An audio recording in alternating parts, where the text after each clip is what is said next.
seamos francos, hoy vamos a hablar de la proposición de ley de memoria histórica que ha propuesto el Partido Socialista con el apoyo de los de siempre, de los tibios de siempre, Ciudadanos y el Partido Popular. Hoy vamos a tener con nosotros a Jaime Alonso y a Pablo Linares, todos los conocéis.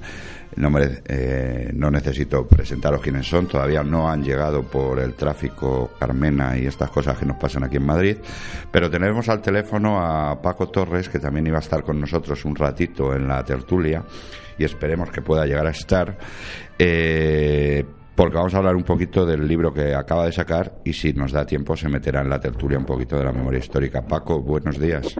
Hola, buenos días, ¿cómo estamos? ¿Cómo andas? Pues yo estupendo, no me puedo quejar. La has liado parda, como dice aquel, ¿no? Bueno, no sé yo qué decirte, en fin, son cosas que te sorprenden, pero bueno, está bien, siempre que haya debate, el debate es algo que siempre enriquece, dicen. Bueno, a ti no se te ha pasado nunca por la cabeza, a tu editor, que soy yo, tampoco el pensar que Franco fuera marxista, ¿verdad? Lo que pasa es que algunos se han vuelto locos. Lo que pasa es que algunos no entienden muy bien las conceptualizaciones políticas. Sí. Pero a mí me hace gracia porque resulta que hay gente, no vamos a señalar, ¿verdad?, que se pasa el día diciendo que él no es de derecha, sino que comparte. Incluso hay quien se califica de izquierda, y luego cuando le dicen no, pero entonces se echan las manos a la cabeza. Sí. Es algo que no entiendo. Sí. A lo mejor si hubiera puesto el libro Franco derechista, no sé lo que hubiera pasado. Bueno, estamos hablando o Franco populista, porque también el populismo no es una cosa que se ha inventado ese señor que es Pablo Iglesias, ¿verdad? ¿No? Claro. Bueno, había muchos títulos. Estamos hablando de muchos títulos y todos ellos supongo que despertarían algún tipo de polémica. Bueno, por si alguien no lo conoce todavía, alguno de nuestros oyentes, estamos hablando de un libro que cuando salga este programa todo el mundo sabe que estamos grabando y salimos el 26 de febrero, lunes. Ya habremos habremos hecho la primera presentación en Valencia del libro Franco Socialista. Paco, para los que no han podido ir a Valencia, asistirán a Madrid, que tenemos otra, pero todavía no podemos dar fechas ni lugar. Que compendia un poco el libro. ¿De qué hablas en este libro? Hay un subtítulo que dice La Revolución Silenciada, 1936-1975, y yo de lo que hablo en ese libro es precisamente de lo que yo entiendo que fue esa revolución, que no tiene nada que ver con otras revoluciones, porque como la gente es muy sensible, no, es la que se realizó, que es el enorme cambio que experimenta la sociedad española a lo largo de esos años. Y sobre todo, especialmente, a partir del año 55, cuando las circunstancias internacionales, ¿verdad?, permiten al régimen, a los políticos de la época, actuar con cierta libertad frente al periodo anterior, que estaba naturalmente condicionado por la presión exterior. Ese cambio social, que es el que a mí me ha interesado, esto no es una biografía de Franco, realmente esa parte, ¿no?, de Franco y de su régimen político, que es la parte social. Que hay poco escrito, ¿verdad? Hay poco escrito al respecto. Que sea, hombre, salvo que te vaya a cuestiones ya de tipo jurídico, de derecho del trabajo, porque naturalmente el derecho al trabajo se convierte en una asignatura universitaria, igual que los estudios de economía, hay que decirlo, durante el régimen de Franco y además de alguna manera auspiciados por el propio régimen, pues naturalmente en ese sentido sí hay, pero lo que son así síntesis y que de verdad se aborde sin necesidad de tener, en fin, los prejuicios habituales, lo que fue esa transformación social y económica, que es la creación del Estado del Bienestar en España. En la época, eso se llamaba Estado Social, el término Estado del Bienestar se populariza después. Bueno, pues el Estado Social, que es una cosa, y el constitucionalismo social, que es una cosa, en fin, que nos llega a nosotros en los años 30, pues siempre hemos ido un poco tardío, pues naturalmente Franco lleva a la práctica, y ese Estado Social que nace precisamente en el régimen de Franco, la continuidad es lo que tenemos actualmente. Bueno, no la continuidad porque desde ese punto, y cuando uno ve el libro, pues se han perdido una serie de beneficios que, a mi juicio, esto ya es una opinión particular, deberían haberse conservado para los españoles. Sí. Esto es algo que, bueno, claro, habrá quien no. Los economistas que hay actualmente, estos que van mucho por las televisiones, opinan que casi todo eso es negativo, que el tipo ese de protección al trabajador, en fin, que estas cosas que se abordan en el libro son de carácter negativo. Otros pensamos que no, que son positivas, es decir, es cuestión del lado que te pongas. Oye, yo siempre hablo para quien nos escuche y no esté en redes y no conozca lo que ha pasado, ¿no? Francisco Torres, bueno, te digo que acaba de llegar Pablo Linares, ahora se pondrá los cascos y le podrás saludar, ¿vale, Paco? Francisco Torres es un señor historiador, militante político de toda la vida, que ha escrito libros como El último José Antonio, La vida por José Antonio. Estoy hablando de libros dedicados a la figura del jefe nacional de la Falange, José Antonio Primo de Rivera. Libros que, por ejemplo, El último José Antonio, de Ediciones Barbarroja, es totalmente recomendable. Para mí es un libro de cabecera respecto a la biografía de los últimos días de José Antonio Primo de Rivera. Quiero decir todo esto porque parece que al publicar El Franco Socialista estás atacando a José Antonio Primo de Rivera o a la Falange, ¿verdad? Por lo que ha surgido en las redes, ¿eh? O sea, te han convertido en un antifalangista, ¿no? Bueno, pero a mí eso me da menos mal, porque yo tengo hay gente por la que tengo debilidad. A mí me interesa mucho la figura de Negrín. Figúrate si escribo un libro sobre Negrín, no tiene nada que ver, como si lo escribo sobre Julio César. Sí. Yo soy historiador y escribo sobre muchas cosas, ¿verdad? Claro, depende a cada uno, pues le interesan unas cosas o le interesan otras. Bueno, pues en este caso hemos hecho, además, un libro que yo puedo decir, es un libro casi de encargo, fuiste tú el que me lo propusiste, no es que yo de pronto, pues voy a hacer un libro, no, en este caso, lo hago muchas veces, en este caso no, fue un libro que tú me propusiste la idea y yo la he desarrollado. Pero qué bien, ¿verdad? Excelentemente. A la gente que sea entretenido de leer, porque este tema de la economía y la política social y la legislación es un tema agrio, ¿verdad? Es un tema agrio para la lectura, pero bueno, yo creo que hemos acertado en la línea para que sea una cosa accesible a todo el mundo, y porque hay que comprender los conceptos y bueno, naturalmente lo hemos hecho de la forma más accesible posible. Y amena, ha quedado muy ameno. Claro, a veces puede perder precisión, pero a mí como eso me importa poco, pues prefiero que llegue al máximo de gente, ¿no? Y está escrito pensando en el ciudadano actual, que no está en ninguna guerra de estas, sino que es ciudadano y que no tiene naturalmente experiencia ninguna personal de los años del régimen de Franco, y naturalmente está hecho para ese tipo de público. Sí. Es decir, que yo puedo escribir sobre Franco, sobre José Antonio, sobre Stalin y sobre el Real Madrid, no, porque ahí habría problemas, ¿verdad? Pero es lo mismo, ¿no? Usted, no, yo escribo sobre cualquier cosa y no tiene nada que ver. El historiador escribe, no es partidario de lo que hace. Yo no me dedico a geografía. En el libro también hay críticas a cosas que se pueden haber hecho de otra manera. Esto es algo lógico. El político tiene siempre dos caminos para escoger y siempre escoge uno. Sí. Bueno, luego por los resultados, el público, el que lo lea, pues juzgará si eso fue lo más adecuado, si pudo hacerse más, porque una de las cosas que se achaca, que yo refiero varias veces en el libro, es normalmente decir, no, es que el franquismo o el régimen de Franco pudo hacer más, claro, y todo. Sí. No, pero el libro no trata de eso, el libro trata de lo que se hizo. Y también esa excusa de no, es que esto no es suficiente porque bien, pero lo que se hizo es esto, pero a mí me interesa, y yo creo que en ese sentido es una realidad. Y luego, en fin, se denuncia, tú que lo has leído, pues también el tratamiento historiográfico, esto que hace Viñas también muy a menudo de meterse con los demás. Yo lo hago más elegante que Viñas, no me meto así en genéricos particulares, pero es denunciable lo que se hace, ¿no?, para el lector, porque claro, cuando tú haces las comparativas a tiempo presente, uno no puede comparar condiciones, no ya de Franco, de 1931 con el tiempo presente. Sí. No, en todo caso puedes compararlas con el tiempo precedente a esa fecha, cuál es la situación en ese momento y lo que sucede después, pero no en comparativa con el actual, que es lo que hacen muchos historiadores. Correcto. Utilizan la imagen actual como, en fin, pues vivimos mejor, tenemos más cosas, con la imagen del... No, bueno, llega al extremo, Paco, que yo he leído un Twitter de un socialista que Franco cerraba las cuentas de Twitter de la gente, ¿sabes? O sea, eso lo he leído yo, ¿eh? O sea, que no te digo más. Bueno, es Oye, que Franco ya sabes que era un tío que además... adelantado a su tiempo, como ves. Y dotes de adivinación, porque sí. hacía las cosas pensando lo que iba a pasar muchos años después. Y, sí. En fin, el señor Viñas, por ejemplo, es especialista en esta cosa. Oye, tenemos aquí a Pablo Linares que ya se ha puesto los cascos. Quiero que le saludes porque creo que... Hola, Pablo, muy bien. Pablo es un luchador incansable, ¿verdad? Inasequible al desaliento. Sí, es otro más.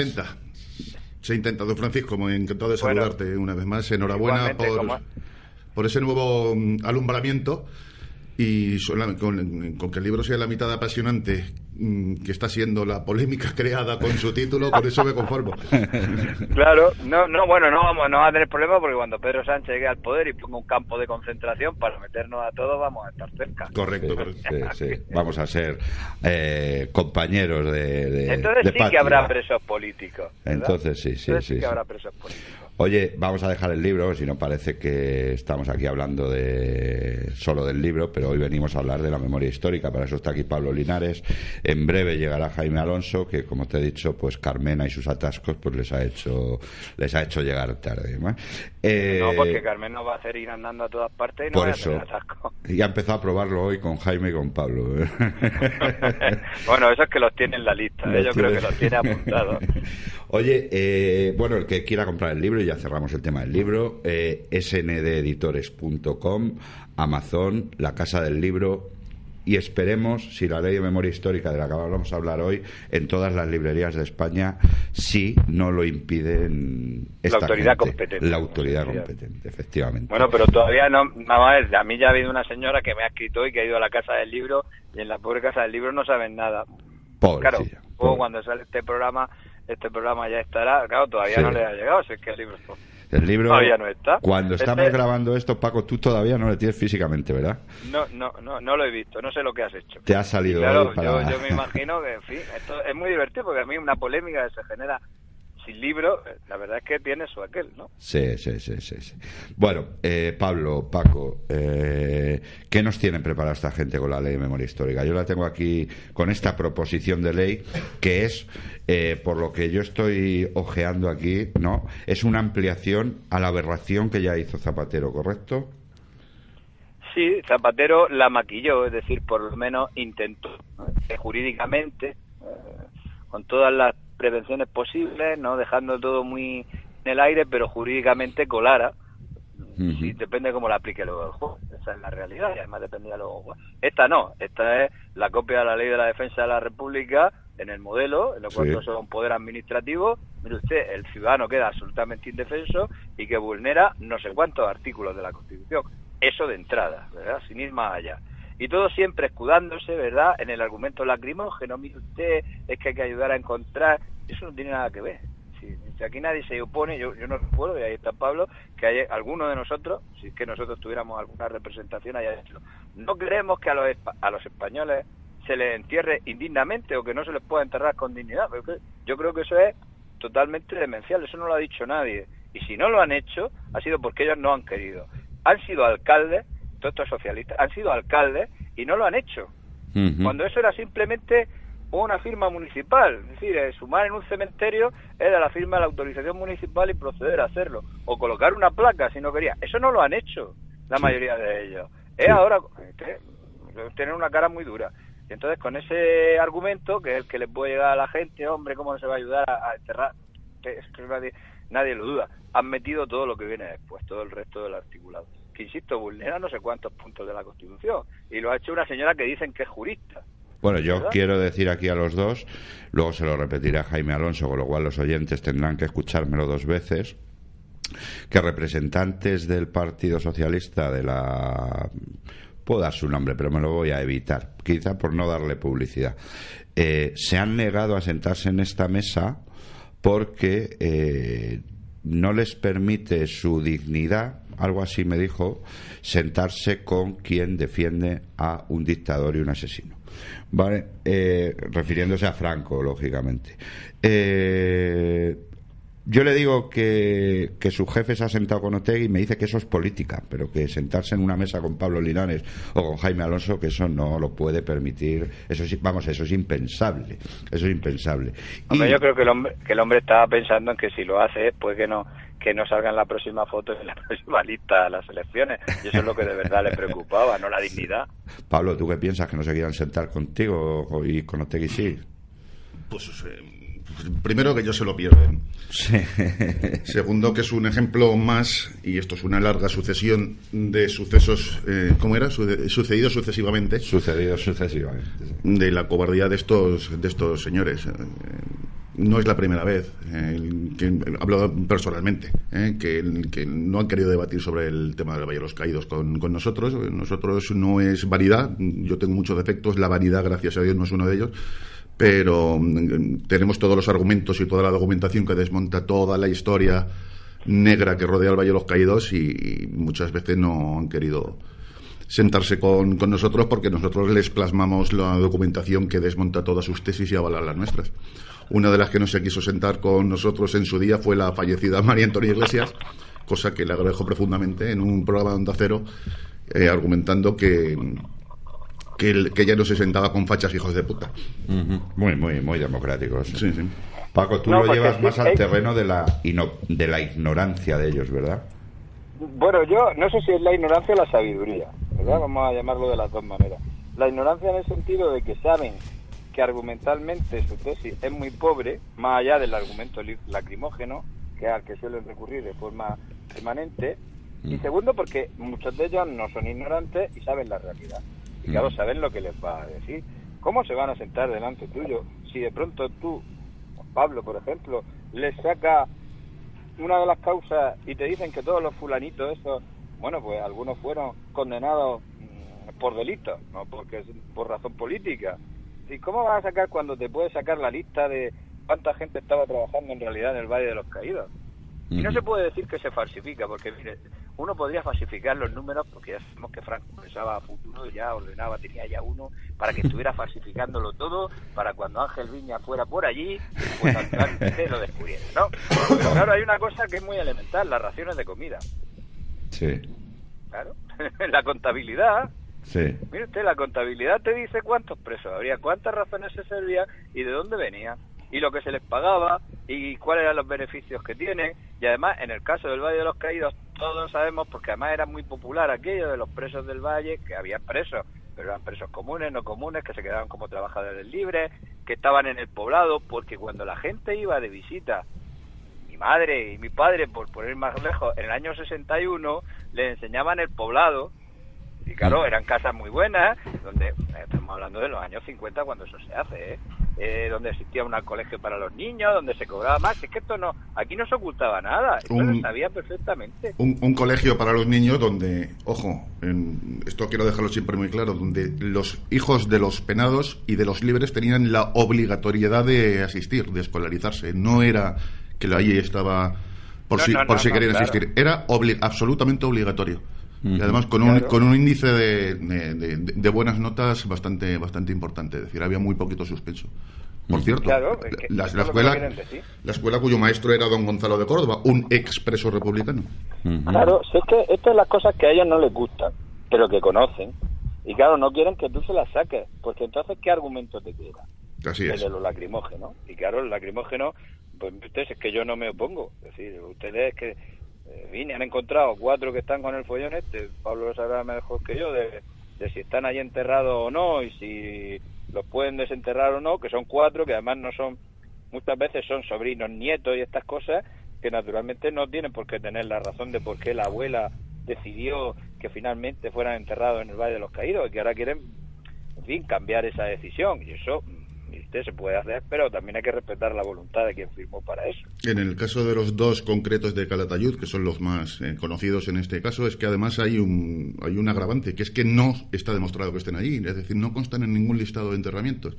El juzgado de San Lorenzo del Escorial, con cuyo auto somos extraordinariamente respetuosos, pero críticos también, se puede ser las dos cosas al mismo tiempo, da permiso, entre comillas, para la exhumación de 2 republicanos de dos caídos cuyos restos no está garantizado que estén allí. Es decir, para sacar o para buscar dos restos que presuntamente se encuentran en el valle, supuestamente tienen que remover otros 4.000 y pico que son los que se encuentran necesarios. ¿Qué pasa? Que esas familias no tienen el mismo respeto que nosotros tenemos por esta gente. No. Lo que pasa que, no sé, sí, ya sabes que cada juez es cada juez. Luego están las instancias superiores, que son las que de verdad sentencian de forma más acorde a derecho, porque cuando más instancia superior te vas, normalmente si tiene vergüenza torera, no quiere que aquello que es una sentencia que puede leer todo el mundo, por prestigio, en fin, sea vergonzosa, ¿verdad? Entonces, absolutamente una cosa importante. En otros lugares, pues ya uno prefiere quitarse el muerto. Paco, sabemos que te queda un minuto, que tienes que continuar con tu trabajo, porque los fachas trabajamos. Ya. Es que esa es otra. Algunos. Hay algunos. otros que no lo sé. Algunos. Pero bueno, para despedirte, decirte que te ates los machos, que esta nueva ley te dice lo que es la verdad, ¿vale? Te lo plasma, sí.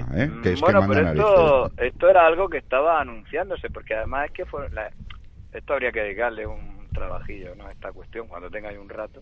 Bueno, yo estaré encantado. En realidad esto es un elemento ideológico, que es lo que no se dan cuenta los analfabetos del Partido Popular, ¿verdad?, por citar la oposición, y los de Ciudadanos, que parece que son más tontos todavía. Es decir, es que no están luchando por lo de la tumbecita del abuelo, que insisto, me parece que hay que ponerle toda la dignidad. Cualquier español tiene que tener una sepultura digna, y si no, pues una placa, lo que haga falta, ¿verdad? En eso nadie va a decir nada. Ahora, mire usted, la ley no tiene nada que ver con eso. La ley es una ley ideológica que trata de convertir una cuestión en un elemento ideológico del discurso de la izquierda.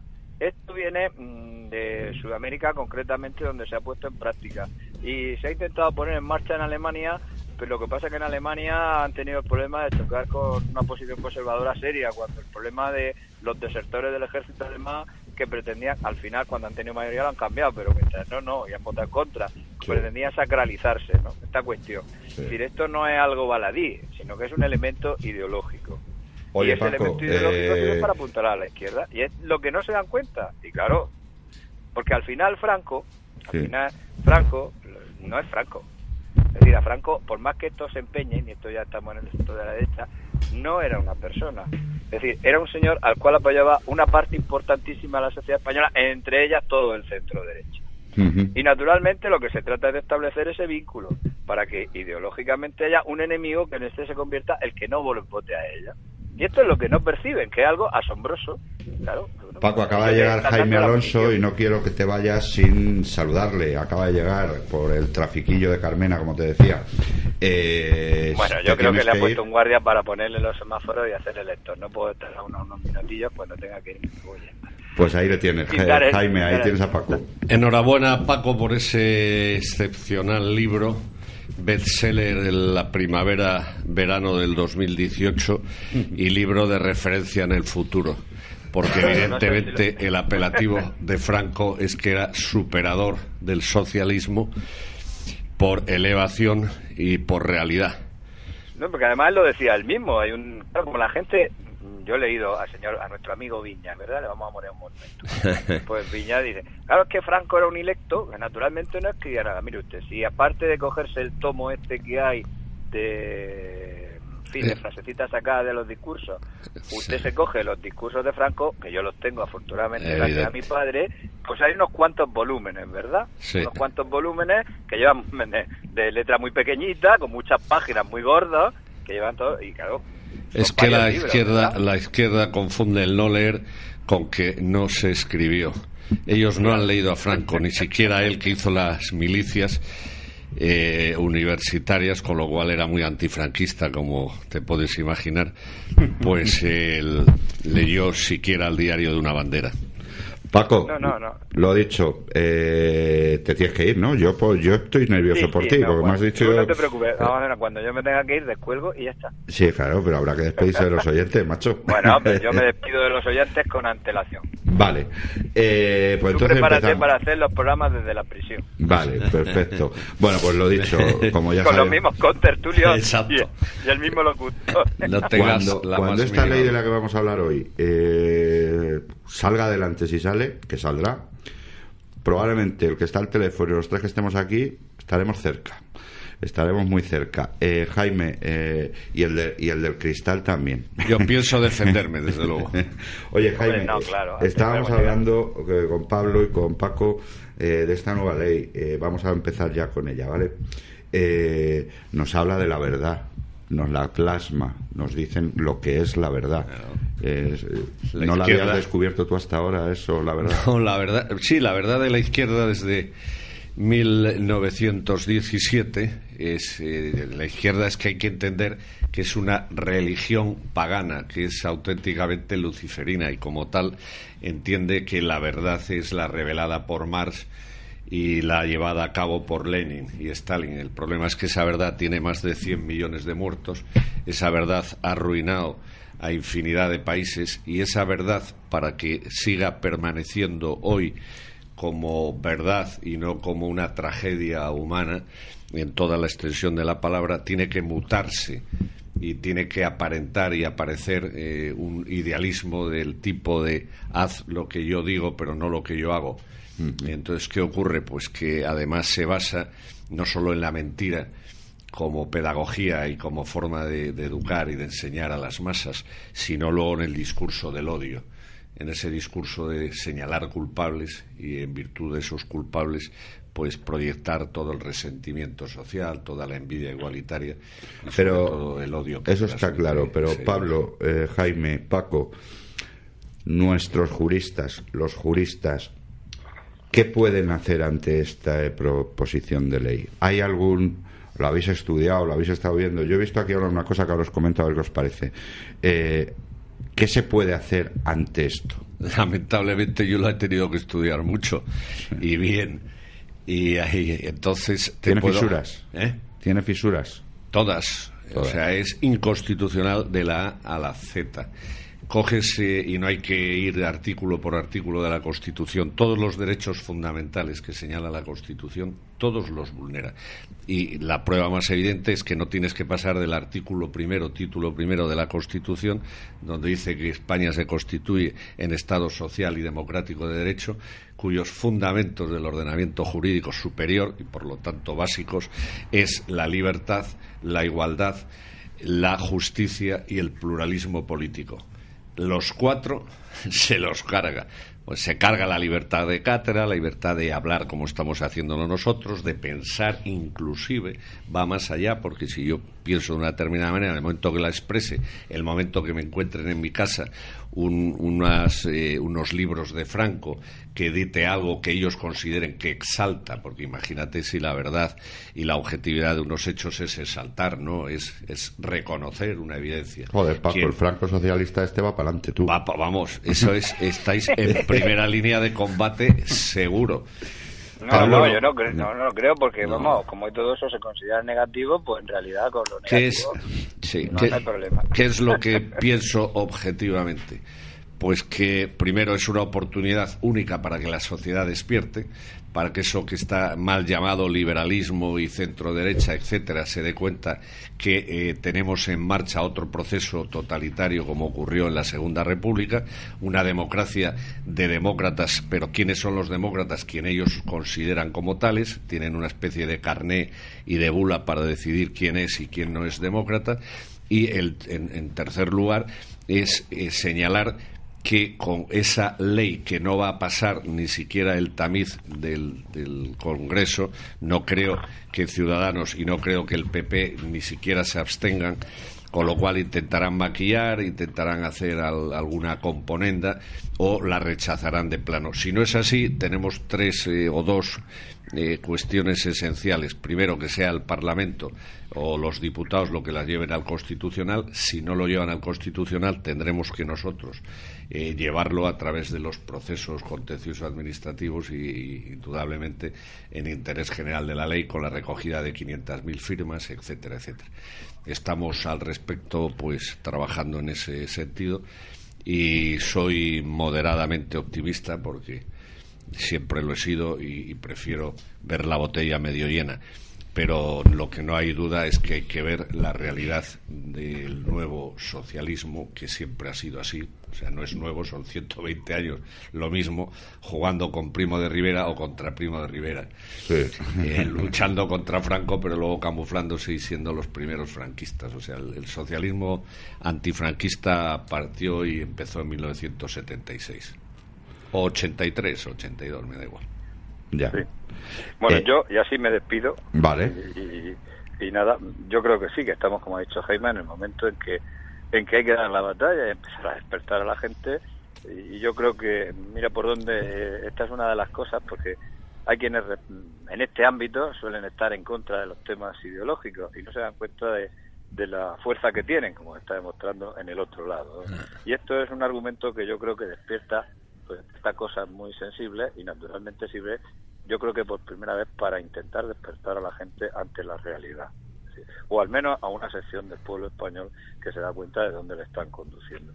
Y yo creo que, bueno, hay que dar la batalla y que si no la damos nosotros no la va a dar nadie. Efectivamente. Y además, si te pones al lado, no de Franco, pues yo no voy a decir ni de Franco, sino al lado de la razón y de la verdad, en este caso, pues naturalmente hasta los tuyos te miran mal, ¿sí? Y esta es la realidad. Y es que hay que despertarlos y enseñarles dónde van. Y yo os dejo con dos magníficos expertos en esta cuestión y un saludo para la audiencia. Paco, muchísimas gracias. Nos vemos este viernes próximo en Valencia. Un placer oírte, y la verdad es que ciertamente Franco no juega este partido, porque claro, hace 40 años que no puede jugarlo, pero bueno, nos han dejado, en fin, hemos salido la alineación bien. Claro, ese legado. Gracias por el libro, Paco. Yo debo decirte que no lo voy a comprar hasta el ver qué pasa, ¿eh? Pero que cuando las cosas se tranquilice, cuenta con que yo lo compro seguro, vamos. Un valiente. Ahí tienes al editor que... Bueno, Paco, pues... Lo leerá por internet, seguro. Muy bien. Hasta luego, Paco. Abrazos. Hasta la próxima. Bueno, pues aquí estamos, Jaime, Pablo. Es que da pereza, a mí me da pereza hablar de esto, ¿no? Pero yo creo que hay que hablar. Pablo Linares, todos sabemos, presidente de la Asociación Defensa del Valle de los Caídos, ¿lo he dicho bien? Correcto. Jaime Alonso, no voy a decir el título porque si no siempre me equivoco, miembro de la Fundación Nacional Francisco Franco y abogado bueno en cuanto a todo lo que se propone, o malo o regular según salgan las sentencias, ¿no? Ya. Y nada, pues vamos a ir desgranando esto poco a poco. Pablo Linares, a ti te dedican esta ley, y rectificarme si me equivoco, la envuelven en muchas cosas, al final va destinada, lo siento, a todo lo que rodea a Franco, para mí, ¿vale?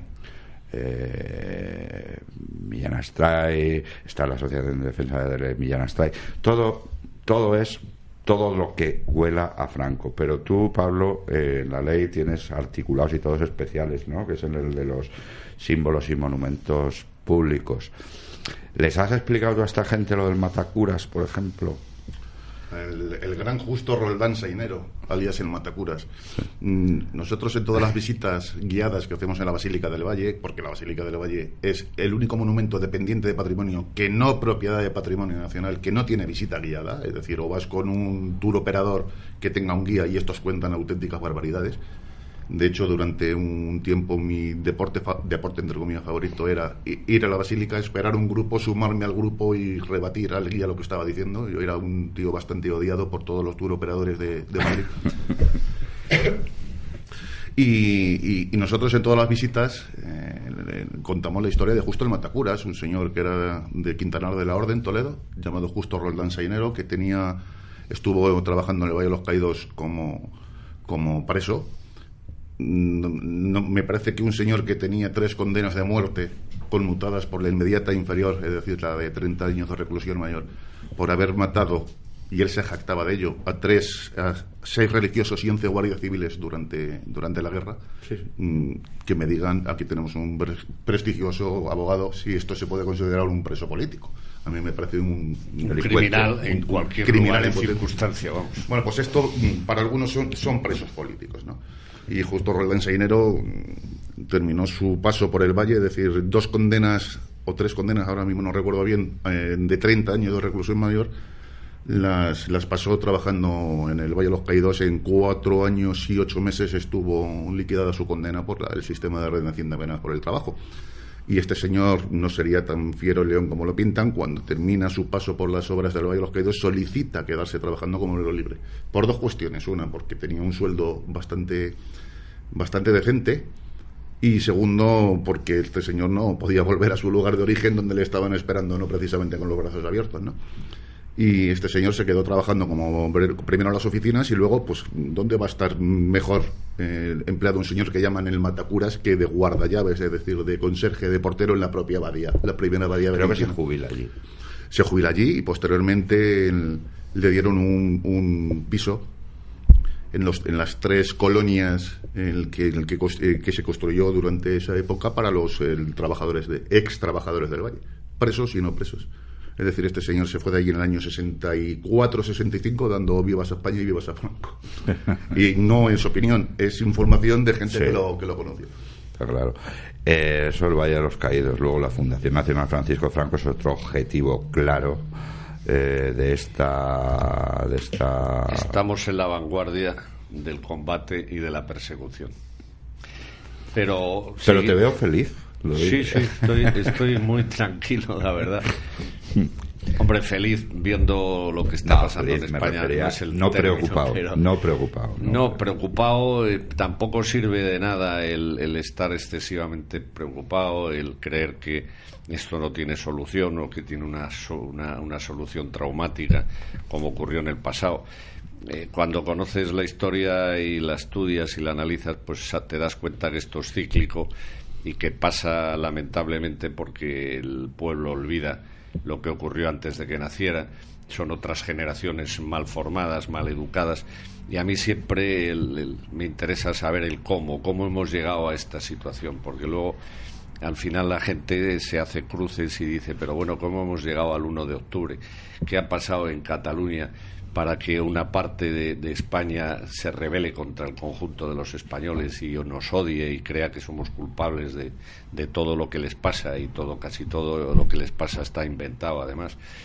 Pues hay unas razones fundamentales que es preciso analizar y que son la causa de que ahora mismo esté esta proposición de ley tan contraria al sentido común, a la razón, a la verdad histórica y sobre todo a los principios fundamentales de libertad, de igualdad, de justicia y de pluralismo político, que es lo que pregona cualquier demócrata en cualquier parte del mundo.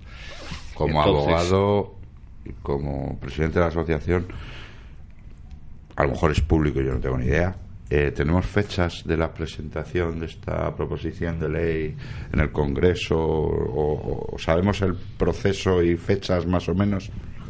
Hombre, previsiblemente en 2 o 3 meses, pero bien, los distintos tamices que tiene que pasar, ahora la admisión en el Congreso, la comisión que tiene que analizarla y estudiarla al respecto, pues se pondrán de acuerdo. Y que la pueden echar atrás si quieren. La pueden perfectamente. Otra cosa es que quieran. Es lo que creo que presumiblemente puede ocurrir y debería ocurrir. Es decir, mire usted, es que esto no... Lo triste también y paradójico es que la que lo firma en representación en nombre del Partido Socialista Obrero Español, Margarita Robles, es una magistrada que lo fue de la Sala Tercera del Tribunal Supremo. Claro, todo esto si se analiza, es motivo de mayor escándalo, porque esa persona sabe, como yo y como cualquier jurista, que es inconstitucional de la A a la Z y que eso el Tribunal Constitucional o es un órgano más ya del poder político o de lo contrario lo tiene que rechazar de plano. Por lo tanto, volviendo a las causas, porque antes preguntabas que por qué que esto, dentro de que dice ampliar derechos, que dice que debe corregir a todas las víctimas, para favorecer a todas las víctimas, etcétera, que es falso y que es mentiroso, lo indica propio origen de la ley, lo señala como el alzamiento o el golpe de Estado el 18 de julio.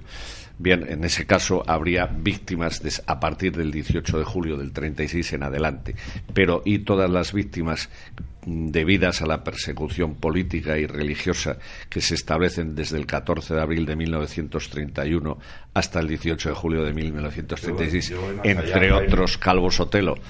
Todos esos están al margen y son más de 3.000 víctimas, innumerables iglesias, patrimonio nacional. Vamos, en Oviedo, la Cámara Santa, la biblioteca de la Universidad de Oviedo. Pero ciñéndonos a lo que dice la ley, que es donde estás. Por eso es una ley tan tramposa, evidentemente. La presente ley tiene por objeto reconocer y ampliar derechos, lo que decías tú, Jaime, a favor de quienes padecieron persecución o violencia por razones políticas e ideológicas o de creencias religiosas durante la guerra civil. No, pues no, quitas el durante la guerra civil y estableces cuando empezó esa persecución, que fue el 14 de abril del 31, y entonces sería perfecta. Pero es que luego dice, y la dictadura, promover su reparación moral y recuperación de su memoria personal. Todo eso es falso. Perfecto. No pretenden recuperar nada. Melitón Manzanas, por ejemplo. Claro, fue un perseguido, ¿no? Claro. Fue un perseguido.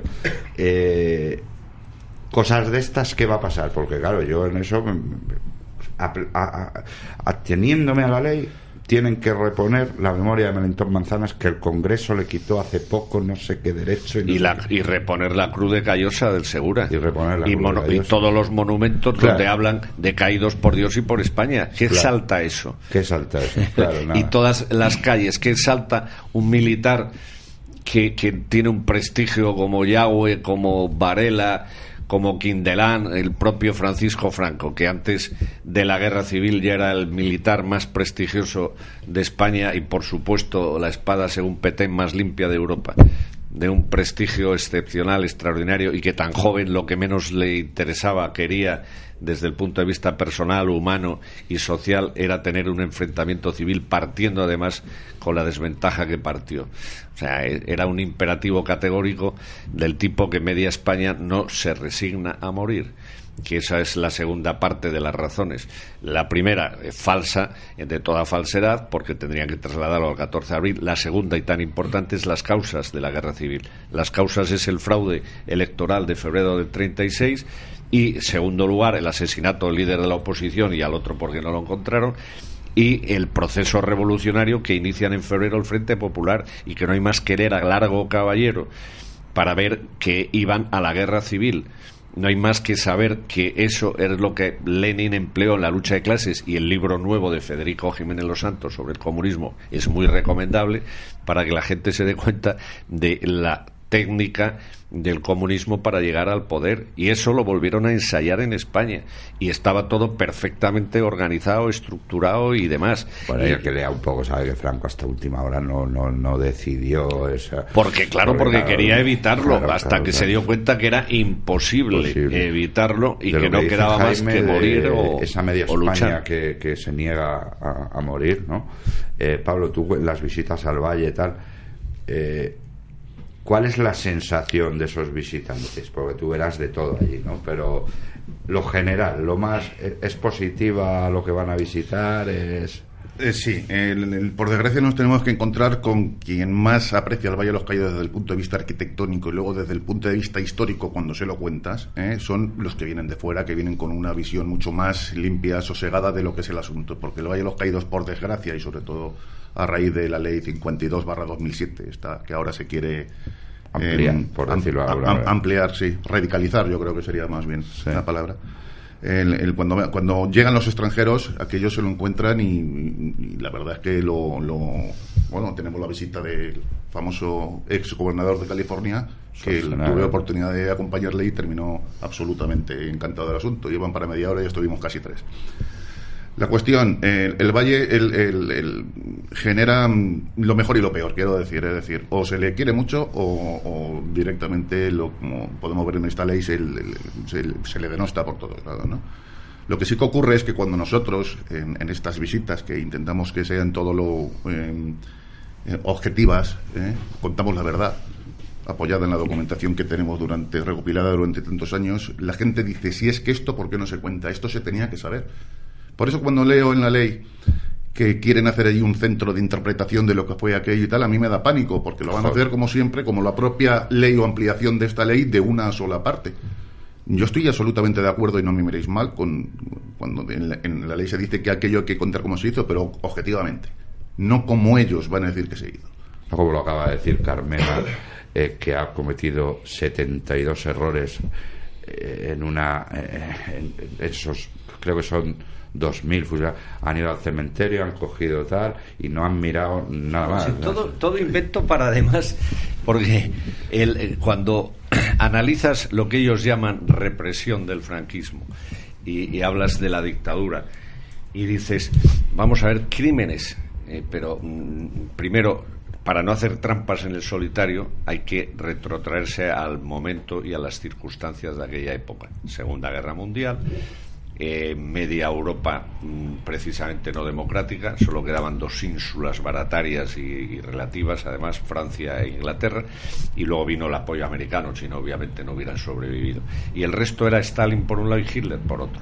Y entonces, ¿qué ocurre? Pues que en ese contexto político, estratégico, económico y social y político, obviamente, se debaten hoy las ideas como si hubieran sido hoy y se hubiera producido ahora esa situación. Entonces, la represión hay que compararla con la que hubo en Francia después de la Segunda Guerra Mundial, la que hubo en Italia o la que hubo en Alemania. Y Franco es una hermanita de la caridad. O sea, es que no se fusiló a nadie de manera arbitraria como se hizo en Francia, ni en Italia, o ni siquiera en Alemania ya esa parte, porque ahí se pasaron 250 pueblos, como dicen ahora los jóvenes. Entonces, analizando esa realidad, ves y estudias, documentas, y te das cuenta que de los 30.000 presos a muerte como tipo Matacuras, que ya ves tú que en cualquier presos políticos, lo habrían fusilado 3 veces, no una, lo habrían fusilado 3, habrían dicho, ahora usted va a volver a nacer, como Lázaro, y 3 veces tendría que haberlo fusilado. Bueno, pues le conmutan la pena, y como esos hay más de 18.000, solo se fusilan a 13.000.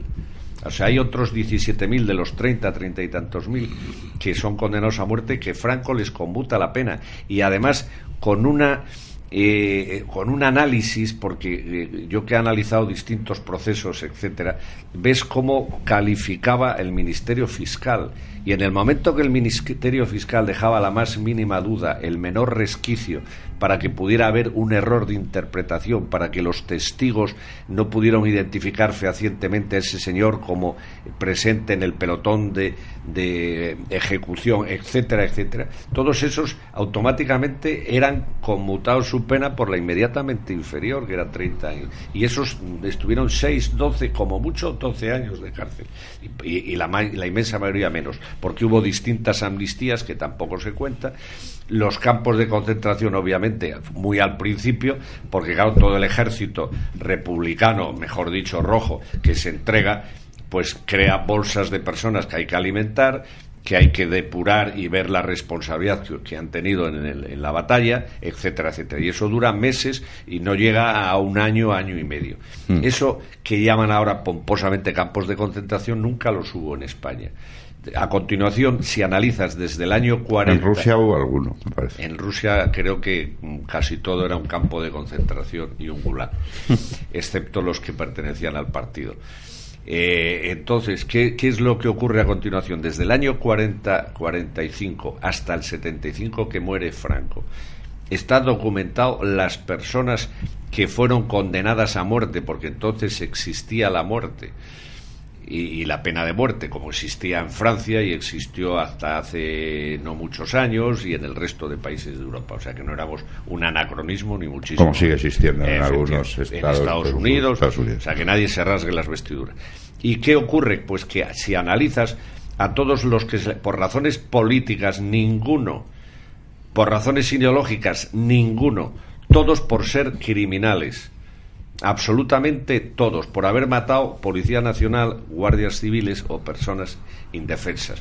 Obviamente Companys, si considera a alguien que no era un criminal en la Guerra Civil Española, pues entonces es que no sabe ni conoce la trayectoria de Companys en esos 3 años. Y le aclarará. Que lea a Javier Barraicoa, entre otros muchos, ¿no? Sí.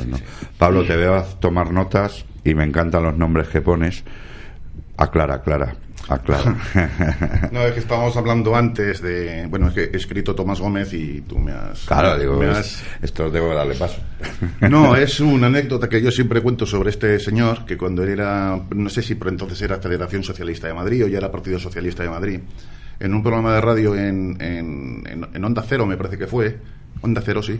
Estuve debatiendo con él cuando la máxima problemática sobre el Valle, nos referimos a la problemática cuando el cierre hay, que recordemos que el Valle de los Caídos en diferentes fases estuvo hasta 33 meses cerrado, ¿no? Primero el culto, luego el turismo, luego el culto y el turismo, etcétera, ¿no? Y este señor, que yo siempre que debato con alguien contrario con el tema del Valle de los Caídos, yo le invito a ir al Valle, como pasó con una Sagasti apareció por el Valle y tal, y cuando le dije que su presencia ahí iba a ser interpretada como una provocación, porque fue 3 días después de decir en el Senado que la mejor solución para el Valle sería dinamitarlo, lo que le valió una querella por nuestra parte. Y cuando estoy mezclando conceptos, pero que quiero dejar claro a don Sagasti, cuando yo le dije que me comprometía a enseñarle el Valle en profundidad y con un día con menos miradas indiscretas, me dijo que sí, intercambiamos tarjetas y solicitó ir un 20 de noviembre. Joder. Es decir, claro, una provocación evidente. Y no quería provocar, según decía este... Tú dile que si te invita él a la Berrieguna... Correcto. Pues vas allí y además pronuncias un discurso. Directamente, sí, pues sería... El árbol de Guernica. Sería esta la cuestión. La cuestión con Tomás Gómez es que estábamos debatiendo sobre el tema del Valle. Cuando yo le invité en antena y en abierto a visitar el Valle de los Caídos, me dijo que él nunca se le ocurriría ir a ese lugar, claro exponente de lo que es la arquitectura fascista. Y este señor le tuve que recordar que el edificio donde está la sede del Partido Socialista de Madrid, el edificio de la prensa en la Glorieta del Callao, es del mismo arquitecto que el Valle de los Caídos. Con lo cual, por eso lo he apuntado aquí, porque por supuesto el señor hizo una vez más el más espantoso de los ridículos. Recordemos que este señor es el que hizo... No tenía ni idea. Pedro Muguruza, primer arquitecto del Valle de los Caídos, es el arquitecto del edificio de la prensa, ¿no? Recordemos que este señor es el que llenó Madrid de carteles cuando él se presentaba a su reelección con un lema que era: quiero para Madrid lo que Zapatero ha hecho para España.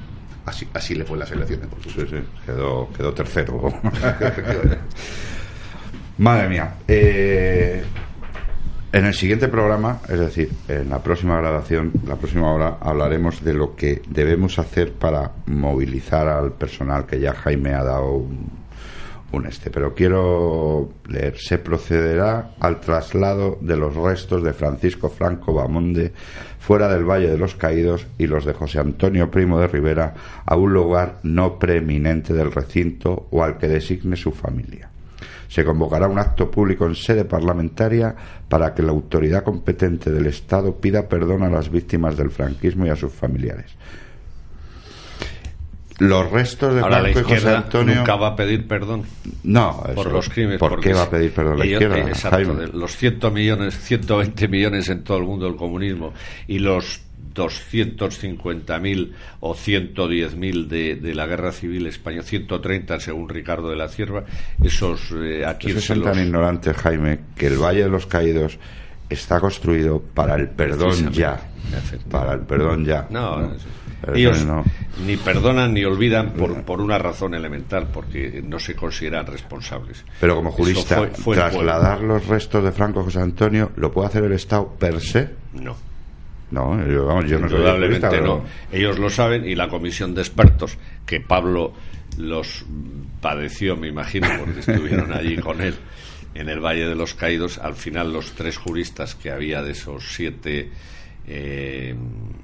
personajes, entre comillas, todos menos honrosas excepciones. ¿Te refieres, perdona Jaime, disculpa que te interrumpa, a esa comisión de expertos que estaba presidida o copresidida por un miembro del patronato de la Fundación Pablo Iglesias? Efectivamente. Posteriormente imputado o investigado, me parece que incluso ya condenado por el caso de las tarjetas de Bankia. Por Virgilio Zapatero, el mismo. Sí, era solamente verificarlo, sí, Pablo ya no le deja así las cosas por verificación, las deja ahí. El mismo.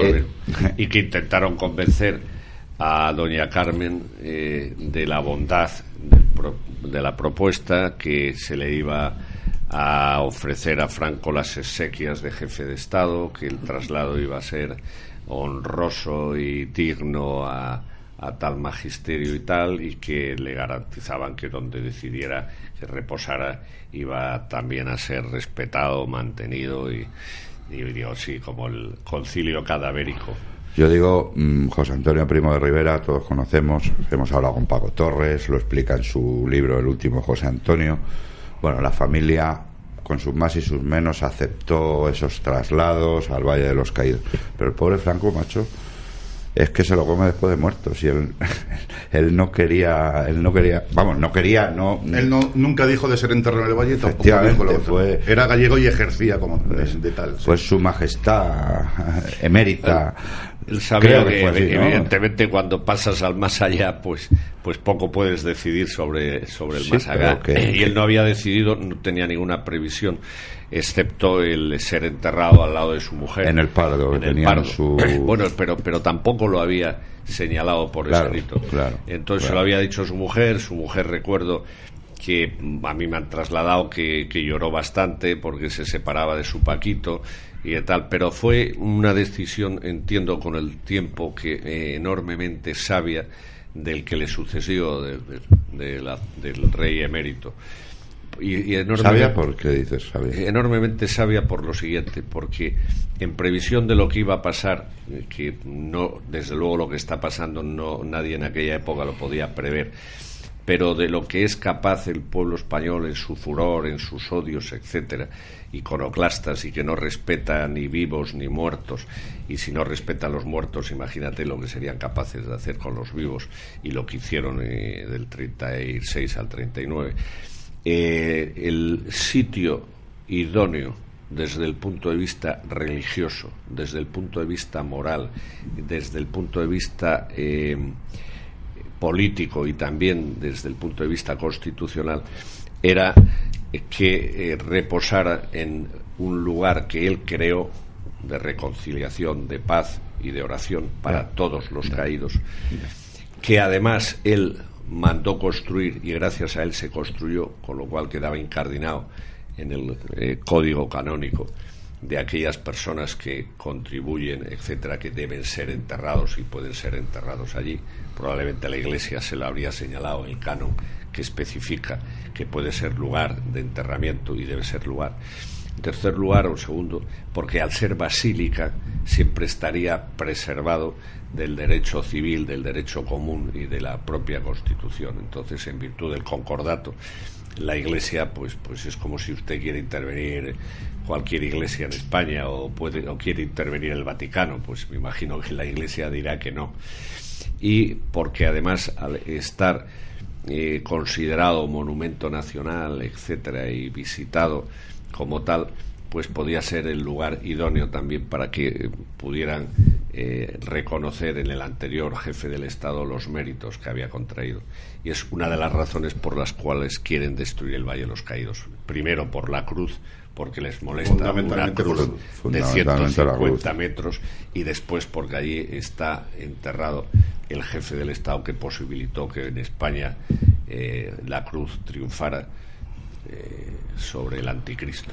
Sobre esto yo siempre cuento una anécdota. Cuando estaba Zapatero en el gobierno, una persona muy cercana a nuestra asociación, cuya identidad voy a omitir por cuestiones obvias, funcionaria del Ministerio de la Presidencia, recuerda que en un viaje que hacían, un viaje oficial, una visita oficial que tuvo Zapatero, no sé si era Salamanca o Valladolid, en cualquier caso por la AP6 hacia arriba, él, que iba conduciendo el coche, escuchó como Zapatero detrás, a la altura del kilómetro 35 o 40 aproximadamente, se le escapó un espontáneo, y que se me perdone, es Zapatero el que lo dice: ahí está esa puta cruz.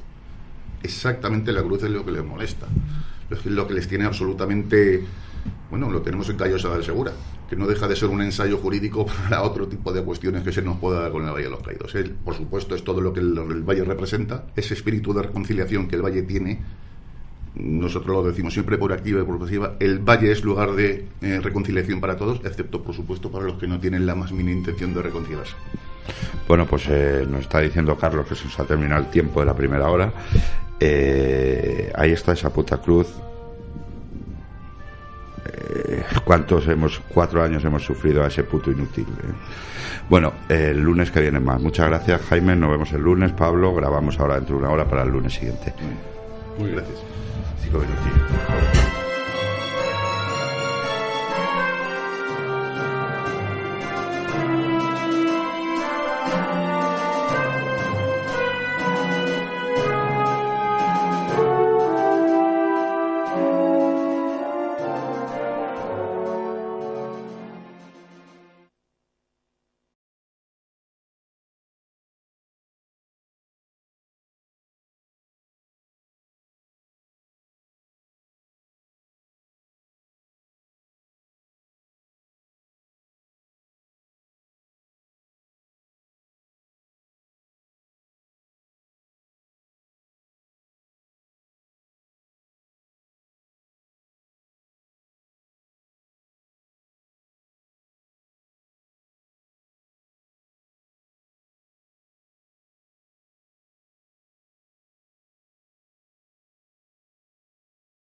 Continuamos con la ley de memoria histórica. Como la semana pasada, tenemos a los mismos invitados. No me gusta a mí eso de contertulios, no, lo veo muy de Sálvame.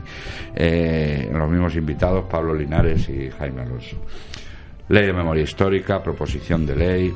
Y yo quería empezar. Actitud política hacia esta ley. Lo que hace el Partido Socialista, lo que hace Podemos, los de Esquerra Republicana, es totalmente entendible y hasta razonable.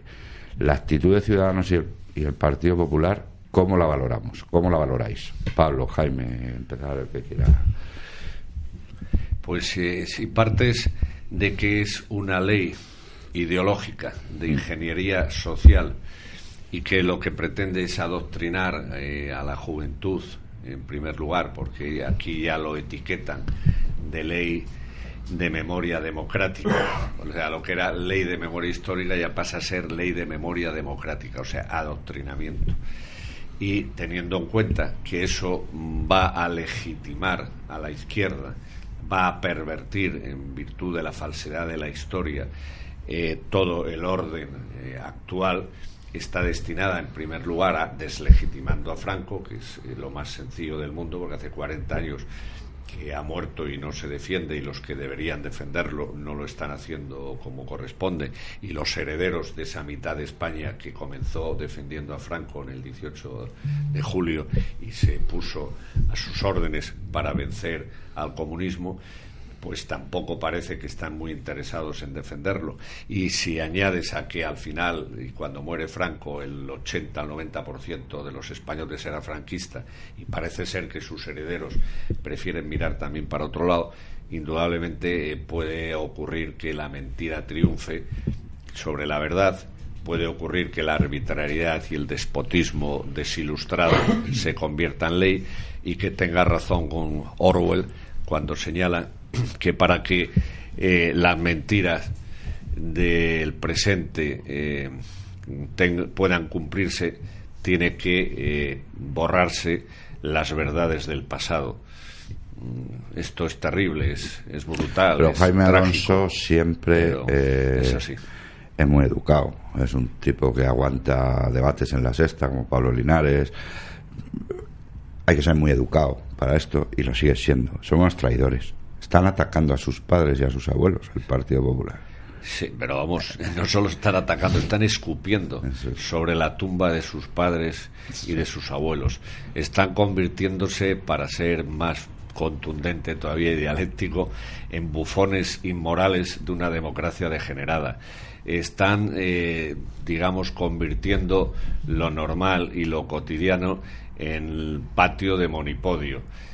Han permitido que el Parlamento español se convierta en un guirigay de imposible y difícil asunción por el común de los mortales. No sé, es sencillamente inasumible que exista una derecha que permita lo que aquí se está permitiendo, y todo porque no tienen, primero, principios, o si los tienen son como los de Marx, pero no el cómico, no el ideólogo, el filósofo y tal.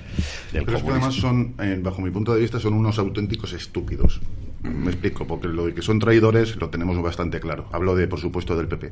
Es que cuando digo que son estúpidos, si ellos, ahora que están tan preocupados con el ascenso de Ciudadanos y el bajonazo que está pegando el PP por cuestiones obvias y méritos propios, dieran un puñetazo en la mesa, y se cargasen la ley 52/2007, es decir, ni siquiera esto que está ahora en el próximo a debatirse, es que recuperaban 600.000 votos.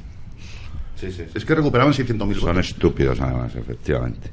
Hay posibilidad yo creo que con el trabajo, y el trabajo en nuestro área es algo difícil, pero con trabajo yo creo que las 500.000 firmas es factible recopilarlas. Pues sí, y además te sorprendería saber que te firmarían gente que fue realmente antifranquista antes de que muriera Franco, porque eran comunistas, porque no había oposición democrática a Franco ni al franquismo. Eso es una verdad incuestionable. Yo soy de los que dicen que Franco gana las elecciones en el 78, perdón. Sí.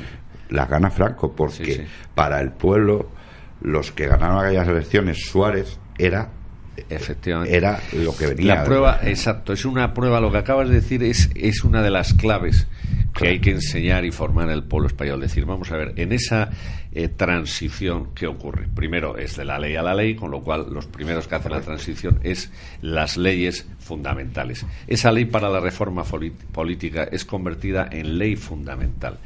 Esa ley fundamental es la que permite el posterior referéndum, aunque hubo trampa porque no eran constituyentes, pero bien, con cierta trampa legal se consigue que ese Parlamento, esas Cortes elegidas de manera nueva, pues se conviertan en constituyentes y redacten una nueva Constitución. Bien, llamada de consenso, que es una palabra que abomino, pero que indudablemente adquirió carta de naturaleza. Pero hubo unas elecciones para aprobar esa Constitución. En esas elecciones anteriores a las constituyentes y a la elección del Parlamento, es importantísimo darse cuenta de quién se presentaba y los votos que obtuvieron. Toda la izquierda se presentó en bloque propugnando la abstención, que era lo que resultaba fácil.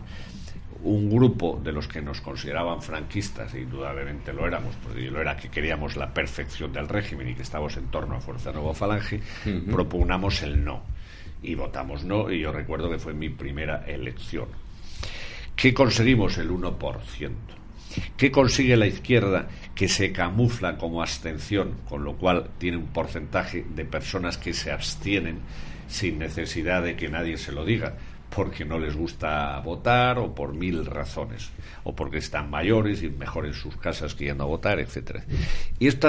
Y ahí está en las hemerotecas, obtienen, no llega al 18%, están en torno al 14%. Eso era la izquierda rupturista, esa es la izquierda que quería el enfrentamiento civil nuevamente. O sea, estaban tan aislados, digamos, que no representaban a nada y a nadie. Automáticamente se dieron cuenta y por eso firmaron inmediatamente no la ruptura sino la reforma, y comenzaron a llevar a la derecha a sus complejos, al considerar que solo se podía ser demócrata si ser antifranquista, a denostar sistemáticamente en todos los medios de comunicación y en todos los lugares de la política a Franco, a borrar todo lo que fuera pero en aquel entonces lo hacían con más tiento que ahora, ¿no? Han tenido que pasar 40 años, ¿no? Es que en aquella época no se podía hacer una ley de memoria histórica como pretenden ahora.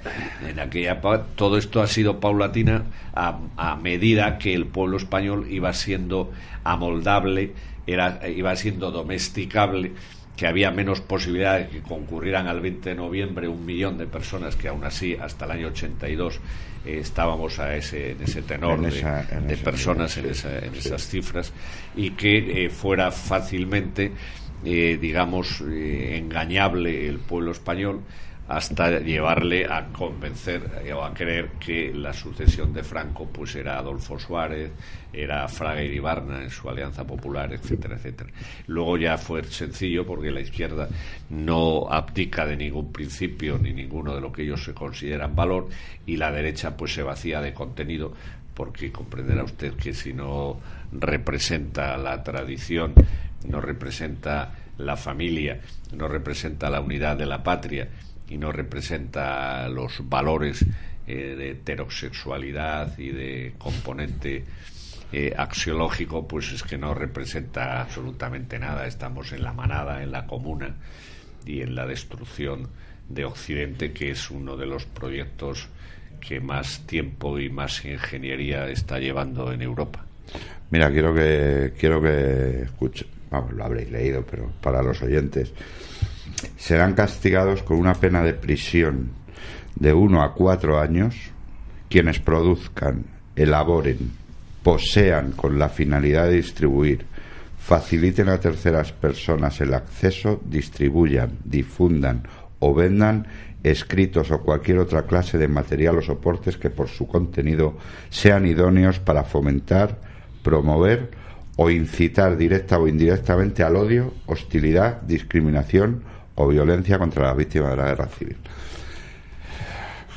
Esto, claro, como todo articulado de ley, pues tiene su tal, pero deja todo muy abierto para decir: a ti te cepillo y aplicándote eso. Luego habrá quien lo pueda defender o no, pero deja todo abierto para hacer lo que les dé la gana, ¿no? La ley de memoria histórica, de todo el articulado, solo el artículo 15 de la actual ley de memoria histórica, se la sabe de memoria, está y Pablo también, porque yo tengo que buscarlo, específicamente referida a los monumentos, referida a Franco y al franquismo, y referida a Borrales. Y sin embargo, con solo ese artículo, que también es interpretable y que no es lo mismo el del 15, el A, que el B, el primero que el segundo, porque el segundo excluye ciertos monumentos, excluye el ámbito privado, excluye el recuerdo histórico, o sea que todavía limita más el apartado 15.1. Bueno, pues entonces, en una ley que solo un apartado, todo lo demás es pura ambigüedad y pura literatura y bandos, historias y no sé qué, pero que no van al fondo, y lamina y está laminando la historia de España, está impidiendo que haya vestigios de Franco y de todo lo que representó el franquismo, hasta el punto de afectar a poetas, a literatos, a Calvo Sotelo, a falangistas que fueron asesinados antes del 36, o a los hermanos García Noblejas, o los divisionarios de la División Azul. Está el caso, pues, bueno, hay muchos casos. O a Millán Astray. Es que en definitiva eso te demuestra que lo de menos es la ley, lo importante es el reglamento. Que no han hecho reglamento, pero no lo necesitan, porque los que hacen la ley lo interpretan. O sea, ellos se abstienen de ir a los tribunales, les molesta muchísimo, y por eso es una de las razones supremas por las cuales quieran disolver la fundación, porque les estamos haciendo mucho daño. Ahora mismo en Madrid tenemos paralizadas las 52 calles que querían, sustituir por Frente Populistas o gente asimilable. Ahora te voy a preguntar sobre las calles y el apoyo popular que habéis tenido en eso, pero antes, Pablo, aquí somos muy de anécdotas en este programa. ¿El grupo que hayas tú visitado en el Valle más hostil, recuerdas alguno con que no se te ha borrado de la mente porque has dicho, joder, qué panda, menos mal que se han ido ya? Pues sí, nosotros no somos muy democráticos. Nosotros no cerramos el paso a ninguno de los grupos que quieren visitar el Valle de los Caídos. De hecho, ahora creo que tenemos hasta todos los sábados cogidos hasta el mes de junio aproximadamente. Preferimos ir los sábados, etcétera, por aquello de no hacer visitas con...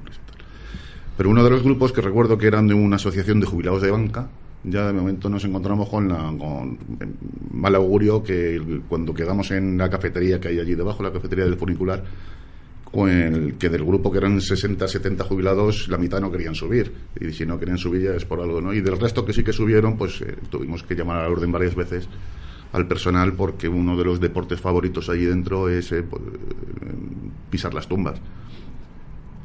Ah, mira, qué majos. Sí, y gracias a que el personal de Patrimonio Nacional y el personal de seguridad es extraordinariamente diligente. Recordemos el problema que tuvo una empleada hace poco cuando alguien quiso retirarlas, un supuesto profesor universitario quiso retirar las flores, que esa es otra, que las flores que siempre están diciendo que tienen flores frescas, tanto José Antonio como Franco, y achacan a que es el Estado, el Patrimonio Nacional el que pone las flores. Me parece que no. Bueno, me parece que no. Estoy absolutamente seguro, porque sé que es la Fundación Francisco Franco, que desde el año 77-78 se encarga de poner las flores semanalmente, tanto a Franco como a José Antonio. Y esta empleada que tuvo un problema importante porque llamó la atención a un señor que se presentó allí, cogió las flores y las quiso tirar a algún sitio y tal, ¿no? Es decir, allí, como dije la semana pasada, hay gente que es capaz de lo mejor y de lo peor. Es decir, los que lo quieren profundamente, no solamente el valle, sino lo que representa y las personas que están allí enterradas, y los que, por supuesto, van con otro tipo de intenciones. En una oportunidad tuve una enganchada bastante fuerte con un señor que algo tan sencillo como que quería orinar en la tumba del general Franco.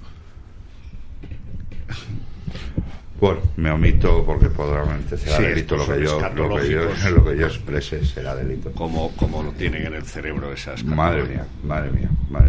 Y para eso se va a un monumento. Pues eso digo, yo siempre tengo una teoría con respecto al valle. Es decir, yo voy a Rusia, yo no voy a ver la momia de Lenin, porque no me apetece, tío. Correcto. Y si voy, no voy a mearme en la momia de Lenin. Y si vas, estoy absolutamente convencido entre lo que sé de ti y lo que me imagino que eras con todo el respeto del mundo. Claro. En este caso, el tema del valle, ya digo que es que genera todo tipo de amores y odios, ¿no? Correcto, esa sería la sí, pero es falta de educación, porque no se trata ya de querer más o menos la figura que visitas, sino de respetar lo que ha sido la historia, y esa figura está ahí por lo que representó a lo largo de la historia. Y ya no solo eso, Jaime, lo que has dicho primero por la educación. A mí lo que ha representado Lenin en la historia del mundo es que, pues hombre, para algo más que mearse en su tumba, pero si yo voy allí no se me ocurre. Evidente. No se me ocurre. Bueno, Jaime, lo que te preguntaba antes. Que, exacto, lo que lees, yo me estaba, obviamente ya lo había visto eso y muchísimo más, y la Comisión de la Verdad, y el que no puedas tener en tu casa nada que represente a Franco y el franquismo. Pero eso lo pone, lo está buscando y no lo encuentro. Sí. Lo pone. Sí, es bueno. Que son 21 páginas y tiene un articulado farragoso, extenso, genérico, no concreta nada. Pero esto, concretamente esto, ni en Estrasburgo. O sea, en Estrasburgo es el primer sitio, en la Comunidad Económica Europea, hasta Luis López Guerra, ese infausto personaje jurista indudable y de valía en el conocimiento del derecho, pero también un pervertidor del derecho hasta extremos inauditos, y que todo lo que sea ir en contra de España es uno de los adalides. Creo que si ese señor estuviera en el momento que eso se presentara en Estrasburgo, este artículo concretamente, hasta él lo rechazaría, porque estás sencillamente admitiendo una de las cuestiones que rechaza la Comunidad Económica Europea de una manera más notable y fehaciente. Yo creo que esa era una noticia sacada de contexto de la ley, pero o sea que no, la ley lo dice. ¿La ley o la proposición? No, la proposición. Yo hablo de la proposición. La proposición de ley, o sea que a mí me pueden decir algo por tener. La proposición como tengo, lo dice. Es una pena que no te la traiga aquí para. Yo la tengo, pero como. Sí, lo dice. Y dice más, y te repito, y bastante más espeluznante. La izquierda suele dar un paso al frente y ver cómo se reacciona, y como además tienen todos los medios de comunicación, pues sencillamente esto lo han propuesto para ver la reacción del centro derecha y la reacción del pueblo. Cuando vean esa reacción y vean entre bambalinas que les van a decir, pero qué barbaridad es esta, pero cómo os atrevéis a proponerla, probablemente la retiren y sirva para ampliar la actual, o sirva para modificar la actual en aquellos aspectos que a ellos les interese. Y como la actual, hasta el ministro de Justicia del Partido Popular le ha parecido bien, le ha parecido conveniente y no ve ninguna objeción, claro, él no es juez y parte, y los que tienen que decidirlo son los jueces, y nosotros la batalla judicial la vamos a dar hasta las últimas consecuencias, y digo las últimas consecuencias, Supremo, Constitucional y Estrasburgo. O sea que no nos vamos a quedar ahí y no vamos a admitir que la ley de memoria histórica lamine la historia y que la ley que pretenden, y ya hay autonomías que la están llevando a cabo, de memoria democrática, instaure la mentira en las aulas, porque luego ocurre lo que estamos viendo que ocurrió en Cataluña. Estoy leyendo ahora precisamente un artículo que no sé dónde ha salido, luego daré el dato porque lo estoy leyendo rápido. Precisamente lo que decíais, no recuerdo si Jaime o Pablo, al principio del programa o en el programa pasado, y es que con esta proposición de ley se dejan fuera a 85.000 asesinados que van del 31 al 36, ¿no?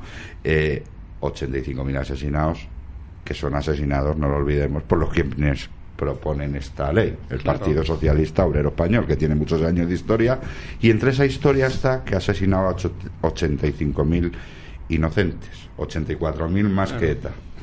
Claro. Un pequeño detalle. Además tienes otra peculiaridad que ellos probablemente no han reparado en su origen, y es que con la ley actual de memoria histórica, y nosotros lo haremos, pasaremos al ataque o al contraataque, como usted quiera llamarle, es que Largo Caballero, Indalecio Prieto, que esquilmaron, y Negrín y un largo etcétera, Santiago Carrillo, en fin, todos los que participaron en el Frente Popular de manera determinante y en la guerra civil, y los responsables de los crímenes cometidos, pues también tendrían que ser retiradas sus estatuas, sus efigies, su reconocimiento público y sus calles, por idéntica interpretación que llevaría a retirar la de Franco, ¿no? Que es lo que están haciendo ahora mismo.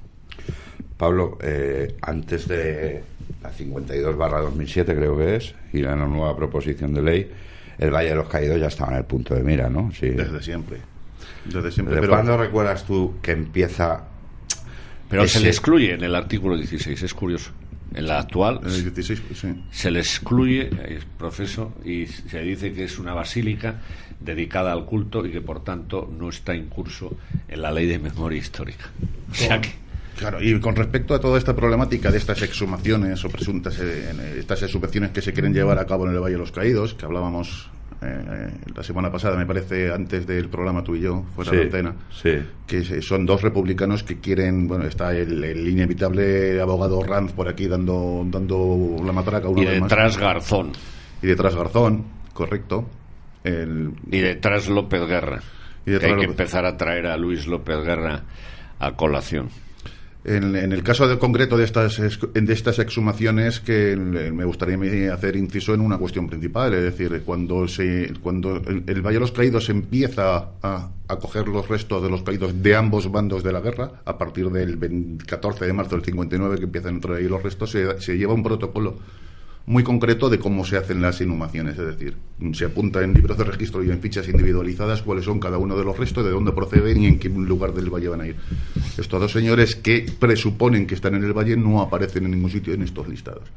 Con lo cual, para exhumar estos dos restos, que no hablan de exhumación, lo que quieren de momento es verificar si se encuentran allí, resulta que nos vamos a encontrar con la bonita sorpresa que tienen que estar removiendo los restos de otros 4.000 caídos que están allí, sí. Cuyas familias, en muchos casos, esta asociación representa legalmente a la hora de que ellos no quieren para nada que los restos de los suyos sean removidos. Pero bueno, me he ido al tema de las exhumaciones cuando tú me estabas preguntando otra cosa.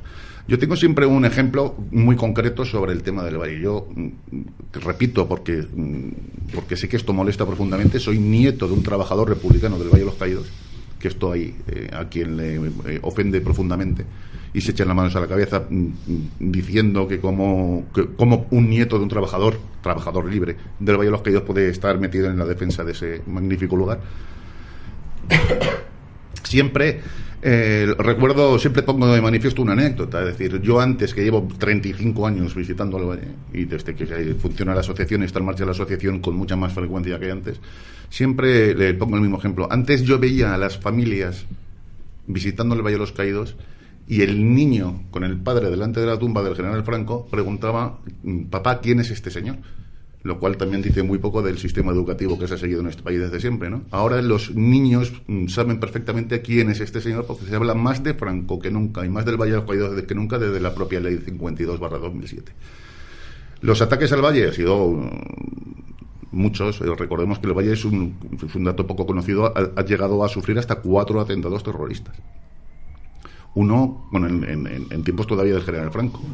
Es decir, el Valle siempre ha sido un lugar que ha estado desde sus primeros momentos en el objetivo de los que, como decía el otro día, de los que el Valle es un lugar de reconciliación para todos, excepto para los que no tienen la más mínima intención de reconciliarse, sino todo lo contrario, que buscan. ¿Cómo era aquello que decía el que dijo Zapatero a Gabilondo? Nosotros lo que queremos es que haya conflicto, no me acuerdo exactamente qué es lo que dijo. No recuerdo. Sí, le pillaron, porque yo papá puesto tenía pinchado el micro y dice: lo que queremos es discordia, una cosa así le dijo. Y esto es lo que quieren realmente con el Valle. Es decir, yo no sé qué van a hacer, si terminan, que no lo van a hacer, exhumando al general Franco, que no lo van a hacer, y cerrando el Valle de los Caídos o convirtiéndolo en otra cosa. Es que se quedan sin su recurso estrella. Porque es que se habla del Valle de los Caídos y del general Franco más que nunca, porque es el argumento que necesitan para desviar la atención sobre otras cosas que tienen que preocupar bastante más. Jaime, Fundación Nacional Francisco Franco, lo has dejado antes ahí a entrever, tenéis paralizado 52 cambios de calles. Lo que te quería preguntar, ¿hay apoyo de los vecinos de esas calles? Pero no porque les vaya a cambiar el local, sino apoyo político, sentimental, ¿lo habéis o no lo notáis? Sí, sin duda. Es más, con cualquier modificación en ese sentido, con el primer afectado son los vecinos. Los primeros que tendría que haber contado el ayuntamiento si creyera en el ¿Cuál pueblo. es la calle más sangrante que...? Bueno, la 52. Son todas. Es que no quiero hacer distinciones. O sea, todos merecen esas calles y más, como Franco merecería pues una estatua en cada ciudad y una calle que tuviera que ser la principal, y sobre todo en este caso Madrid, que son calles que hizo él. La Castellana no existía antes de que llegara Franco. Entonces, ¿quién merece más en España una calle, una plaza o una estatua? Para mí, desde los Reyes Católicos, Francisco Franco, y eso es algo muy difícil de discutir. ¿Qué ocurre o qué está ocurriendo? Pues que los vecinos que no han sido consultados se dan cuenta de los gastos que se originarían en escrituras, en todo el derecho administrativo, en los cambios de domicilio, en la constitución de una sociedad o en la modificación de esa sociedad del domicilio social, porque claro, ya no recibirían las cartas, los correos. O sea, es en definitiva un coste que nosotros ciframos en 50 y tantos millones de euros, y que no es menor ni es baladí, y que eso lleva también, aparte de las razones históricas, porque si has vivido porque heredaste de tu padre o porque compraste un piso en la calle General Moscardó, pues que tiene un abolengo, General Yagüe o Capitanaya, pues evidentemente te molesta terriblemente que de repente veas ahí el nombre de un personaje que ni conoces, y que cuando conoces o ves su historia, pues verdaderamente dices, pero bueno, ¿qué tiene que ver con Madrid, con el progreso de Madrid o de España, o con lo que ha significado en mi familia, en la historia, en los que vivimos aquí, este tipo de gente? Has nombrado una calle nada más. Lo hilo con que la Asociación de Memoria Histórica de los Presos de no sé dónde se ha negado a venir a este programa también. La semana pasada hablábamos, no había llegado Jaime todavía, se había negado el Partido Socialista, también se ha negado una asociación de memoria histórica de no sé qué presos, que aparte de cobrar la subvención, debatir no les interesa, pues explicarle que el general Moscardó cometió el grave delito de no dejarse asesinar, ¿no? Efectivamente. Estar encerrado allí el pobre hombre. Es para decirle, mire usted, tráigame imágenes donde denoten la perversidad y la maldad de Franco o de los franquistas. Una imagen, o sea, no propaganda. No me hablen ustedes de Badajoz, que eso es falso y se ha acreditado que es falso. No me hablen ustedes, háblenme de Largo Caballero, con prismáticos y con el gobierno en pleno, viendo cómo se iba a volar y presenciando la voladura de un alcázar donde había no solo combatientes sino mujeres y niños. Y eso era como un espectáculo de Nerón, circense. Es igual que se veía en Roma a los emperadores, ver cómo se asesinaba o se mataban en el foso, diciendo viva César o todo. El argumento te lo voy a dar yo. No, esas imágenes no están porque 40 años han dado para no existe, no han dado para eliminarlas. No te doy el argumento pero ¿vale? Es que eso saben ellos que no es cierto, porque ellos sí guardado una copia. Ellos sin embargo tienen la imagen de Capa, que es falsa y que es de estudio y que se ha acreditado 50 años después que no era un miliciano ni tenía que ver. Ellos no pueden negar, y nosotros les podemos traer la imagen de unos milicianos fusilando el Cerro de los Ángeles, la cruz, como fusilarían la cruz del Valle de los Caídos o la volarían si pudieran. Del Alcázar, Largo Caballero, eso es. O han hecho indudablemente en Callosa del Segura. O sea, es sencillamente la evidencia que acredita que en una parte mataban por matar, por aniquilar al rival, al adversario, al que pensara de manera distinta y al que tuviera una profesión religiosa, porque querían aniquilar a España. Lo que dijo Azaña teóricamente de España ha dejado de ser católica cuando llega la República, pretendían llevarlo a cabo, pero ¿cómo? Destruyendo todas las iglesias. Ellos no pueden traernos una sola imagen de un hombre franquista o un miliciano.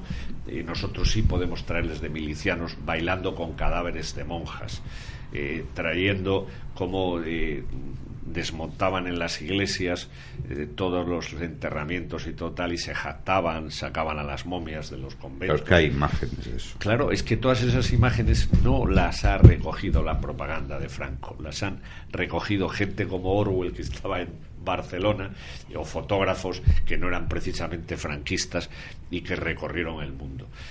Todo eso no es propaganda, es evidencia. Del otro lado no puede haber, porque sencillamente no existió y no se dio. Lo mismo que no se dio el heroísmo de Santa María de la Cabeza, del Alcázar de Toledo o de Simancas en el bando republicano. ¿Por qué? Porque no existió. Y actitudes nobles que hubo en el otro bando, como Melchor, no me acuerdo el apellido. Sí, pero eso fue respecto a Paracuellos. Sí, quiero decir que había una anarquita, buena gente bien. Y ese señor bien. Se le enterró en el régimen de Franco. Claro. Con medianamente honores, y allí creo recordar que había una bandera de la CNT en su féretro, y no pasó absolutamente nada. A nadie le preocupa el reconocer a gente que en la perversidad. Melchor Miralles iba a decir, Melchor Rodríguez. Mejor no. El ángel de no sé qué. Pero bueno, que se reconoce y de Porlier, el ángel de Porlier. Pablo. Jaime también, pero Jaime es que yo le tengo en el concepto de que no se sulfura por nada. Luego me imagino llegará a su casa y será otra cosa, ¿no? Pero públicamente no se sulfura por nada. En el debate no conviene sulfurarse, no conduce a nada. Me hablo en la vida. Yo no te he visto sulfurado nunca y ha habido momentos en que podías haberlo estado. Pablo, ya llega un momento que después de tanto trabajo dices, esto no merece ya la pena, porque además el fuego amigo, ahora me refiero al fuego amigo, ¿vale? Te termina por vencer un poco, aunque luego se nos pasa. Se nos pasa. A ver, es cierto que tenemos nuestros momentos más buenos y menos buenos. El tema del Valle es un tema absolutamente complicado. Además, ahora ha habido una alineación de planetas extraña, es decir, lo del padre Cantera, que tiene que ir al Senado a una comisión de justicia, el tema de la nueva ley de memoria histórica, es decir, una serie de cuestiones con respecto al Valle que siempre obliga a estar muy vigilante en la cuestión. Nosotros, entre otras cosas, porque es nuestra responsabilidad, estamos ahí presentes.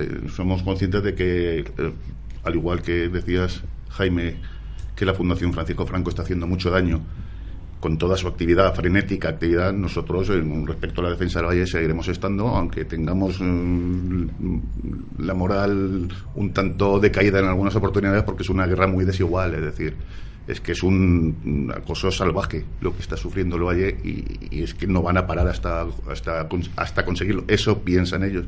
Nosotros, desde luego, vamos a estar siempre ahí muy presentes en la defensa de todo esto, que es una guerra muy desigual, lo sabemos.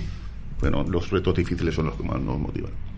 Tú el fuego amigo le tienes, porque le tenemos todos, pero la Fundación Nacional Francisco Franco lo tiene seguro, porque Franco ya es que ni con los falangistas ni tal, el Franco socialista, lo primero que el primer grito de pues eso, de queja ha sido por parte del mundo azul, ¿no?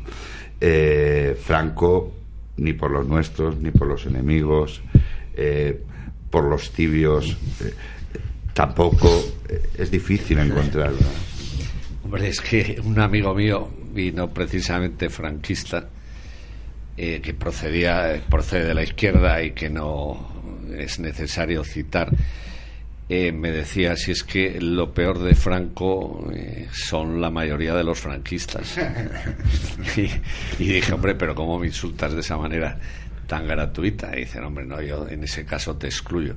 Y yo, ¿por qué? Porque Franco, lo que yo he leído, estudiado, etcétera, era un pragmático, un tío muy moderado, un idealista con unas convicciones brutales, alejado de cualquier extremismo, alejado de cualquier irracionalidad, y con una frialdad a la hora del análisis, de la crítica y de lo que convenía a la nación, que no tiene nada que ver con toda la gente que yo te veo habitualmente y que observo en lo que llaman etiquetadamente y de manera absurda como extrema derecha, que parecen tipos irracionales, que parecen poco sensatos y que, en fin, casi él decía que era gente atávica. Digo, hombre, estás exagerando. Yo creo que la izquierda tiene muchísimo más, pero es lógico y es consustancial a la izquierda. La gente nuestra en realidad debería estar formada, debería estar curtida en el combate, y sobre todo tendría que tener el idealismo trascendente, que es lo que te impide desfallecer, o que cuando desfalleces pues te arrodillas un poco, rezas, te acuerdas de por qué luchas y ves en los que están en el más allá, que te han formado, te han educado, y dices, hombre, pues yo no puedo permitir que a mi padre o a Franco, que es como mi padre político, pues lo consideren un genocida, consideren cuando ha hecho por España todo, han entregado la vida. Cada uno tiene su historia particular. Entonces, mi historia particular, que nunca he querido contar y que tampoco me apetece en estos momentos y que no viene a cuento, pues es lo suficiente como para decir, yo para intentar igualar al sacrificio de mi padre tendría que dar prácticamente la vida. Con lo cual tiene que saber la izquierda que estoy dispuesto a todo, que a mí la cárcel no solo no me va a asustar, sino que me va a venir mucho mejor, porque sí podré estudiar, podré leer, descansar y jugar al fútbol más con Junqueras. No, porque le ganaría. Ya, seguro. Eso, con una pierna seguro. Por eso lo digo yo en algunos foros que no son de los nuestros, y vamos a todos entender lo que significa nuestros. Luego eso tiene para 7 programas lo que es nuestros, pero todos lo entendemos. Y es que no entienden que a nosotros la cárcel por este tema no nos preocupa. Lo más mínimo. Es que no lo pueden entender. Hombre, vamos a ver, estamos haciendo aquí un... Joder, te preocupa. Ni la pérdida de patrimonio. Nuestra gente debe creer que somos terratenientes y que tenemos tal. Nuestra gente es clase media, la que hizo Franco y la que más agradecida tiene que estar a Franco. La que ya no existe, la que está dejando de existir. Que quieren que no exista y que quieren destruir, porque ese es el fundamento del equilibrio y de la razón de ser de España.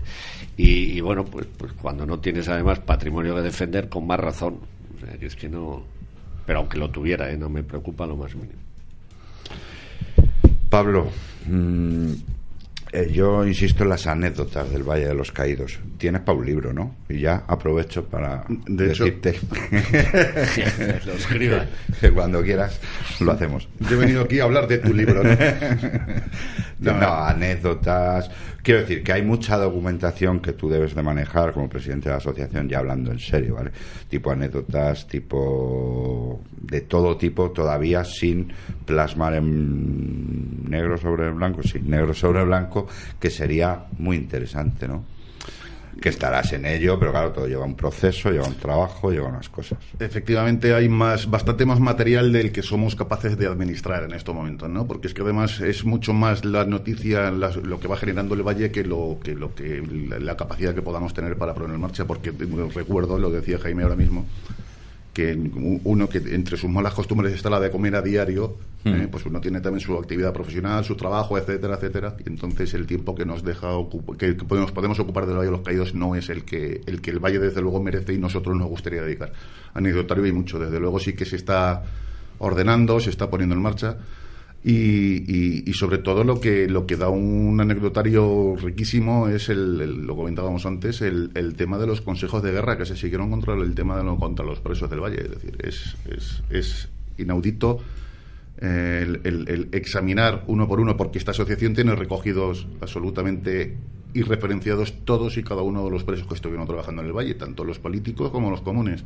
Políticos muy poquitos. Curiosamente, uno de ellos se llamaba Juan Tellerías Taburuaga, sobrino del compositor del Cara al Sol. Uno de los presos que estuvo en el Valle de los Caídos porque había cometido alguna cosita siendo el tesorero de la CNT en la clandestinidad, ¿no? Anécdotas las estamos recogiendo, pero sobre todo... O sea, que está todo documentado, todos los presos, por qué estaban allí. Correcto. Si lo solicitaron ellos, si fueron mandados obligados. Correcto.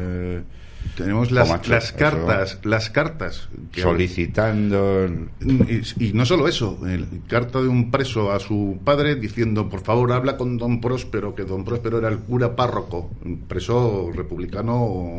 Bueno, de eso se ha adelantado algo en un libro que he leído yo hace poco, me dijiste tú que era muy bueno, era la referencia del profesor Alberto Bárcena, en los presos del Valle de los Caídos. Se ha adelantado algo ahí, ¿no? Correcto, con el cual tuve oportunidad. No es que sea un libro, es que es el libro con mayúsculas en estos momentos para entender todo lo que fue la figura histórica de los presos, el tan socorrido recurso para los de izquierda de los presos del Valle de los Caídos, ¿no?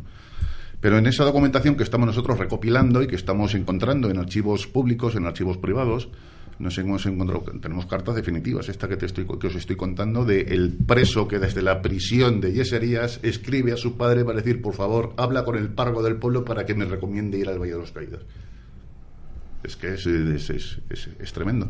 Joder, es tremendo. Y como estas encontramos una barbaridad. Tenemos recopilado, ya tenemos referenciado todos y cada uno de los presos que trabajaron en el Valle de los Caídos. La mayoría de ellos, que es una labor importante porque nos encontramos con sumarios de 500 y 600 páginas.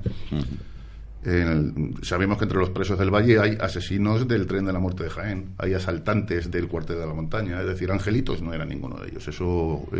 Presos políticos todos. Presos, efectivamente, presos políticos.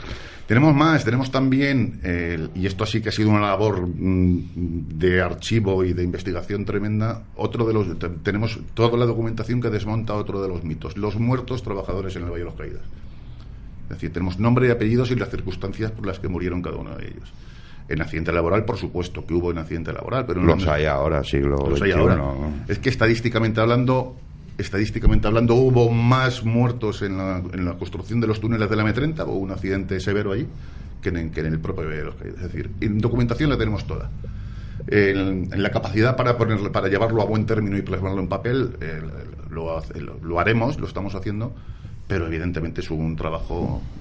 Tengamos en cuenta que la Asociación para la Defensa del Valle de los Caídos ya tiene un fondo documental de más de 14.000 documentos que tienen que ver con la construcción de ese lugar y con el antes y también con el después. Pero sí, evidentemente, porque es una de nuestras responsabilidades y uno de nuestros motivos de existir, vamos a plasmar todo esto. Que luego, evidentemente, dirán que procede de archivos poco fiables, etcétera, etcétera. Bueno, que den otros. Efectivamente, te lo rebatan. Que lo rebatan.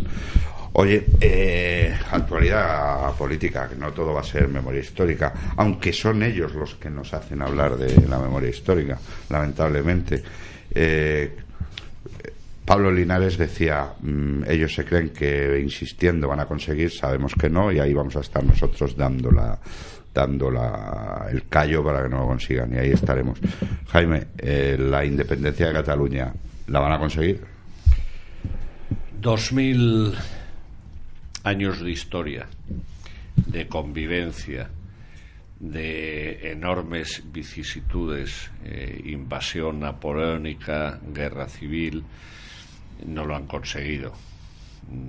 Ahora, indudablemente... Pero los hombres eran otros. El problema mayor es que aunque los hombres fueran otros, al final existe una especie de verimbarum que decía Kant y el apriorismo kantiano, una voluntad común de un pueblo con su historia. Cómo ha reaccionado el pueblo español en Cataluña, sí, y cómo ha reaccionado en el resto de España invita a reconocer que, como en el poema de Mío Cid, que buen vasallo si hubiera buen señor. El pueblo español lo único que necesita es tener dirigentes que verdaderamente encaucen sus anhelos, sus aspiraciones, sus deseos de libertad, de justicia, de progreso y de unidad. Es lo que nos falta, esos dirigentes. Y como soy providencialista y creo que Dios ayuda siempre que se haga algo porque te ayude, y siempre que los buenos sean tantos como los malos, no digo más, la providencia nos echará también un cable. El problema mayor que yo veo es que hoy, a diferencia del pasado, es todo más sinuoso, más artero, más destinado a moldear las conciencias, las voluntades, a inocular la mentira, y por lo tanto para eso no existe antídoto fácil, no hay vacuna que no pueda mutar. Por lo tanto la vacuna tiene el efecto que tiene durante un periodo de tiempo determinado, y lo mismo que en la Iglesia estamos viendo que intentan que la apostasía prime sobre el heroísmo, y es humano también entenderlo, pues también nos damos cuenta que no existe el rigor ideológico y de combate necesario para impedir lo que está ocurriendo en Cataluña, que sería relativamente fácil. No hay más que impedir que se adoctrine a los niños en los colegios y en las escuelas, dejar de subvencionar para esos fines, y desde el Estado, desde todos los españoles, la destrucción de su propia nación, cerrar, porque indudablemente no se puede actuar de otra manera, los que se dedican desde la publicidad y desde los fondos públicos a encanallar, a odiar, a ofender y sistemáticamente hacer propaganda antisocial, antinacional contra España, como es TV3. Y además de todo eso, es impedir que aquellos partidos que se declaran en las formas o en el fondo, que eso sí es libertad, eso sí es democracia, un partido que clama contra la democracia, que clama por subvertir el orden constitucional y democrático y que no respeta el Estado de Derecho, no se le puede permitir, porque si no nos estamos autodestruyendo y estamos permitiendo que el cáncer que nos inoculan adquiera metástasis, y al final tengamos que ver o la destrucción de España y la desmembración, o la llegada de los bárbaros, como ocurrió en el pasado, cuando España se convirtió en reino de taifas. ¿Tú la ves cerca, la independencia de Cataluña, o como Jaime apelas al heroísmo cada vez más lejano del pueblo español? Aunque es verdad lo que ha dicho, que la reacción ciudadana en Cataluña ha sido bastante digna. Es un poco lo que has dicho. Y se ha hecho esperar, según mi criterio, más de lo debido.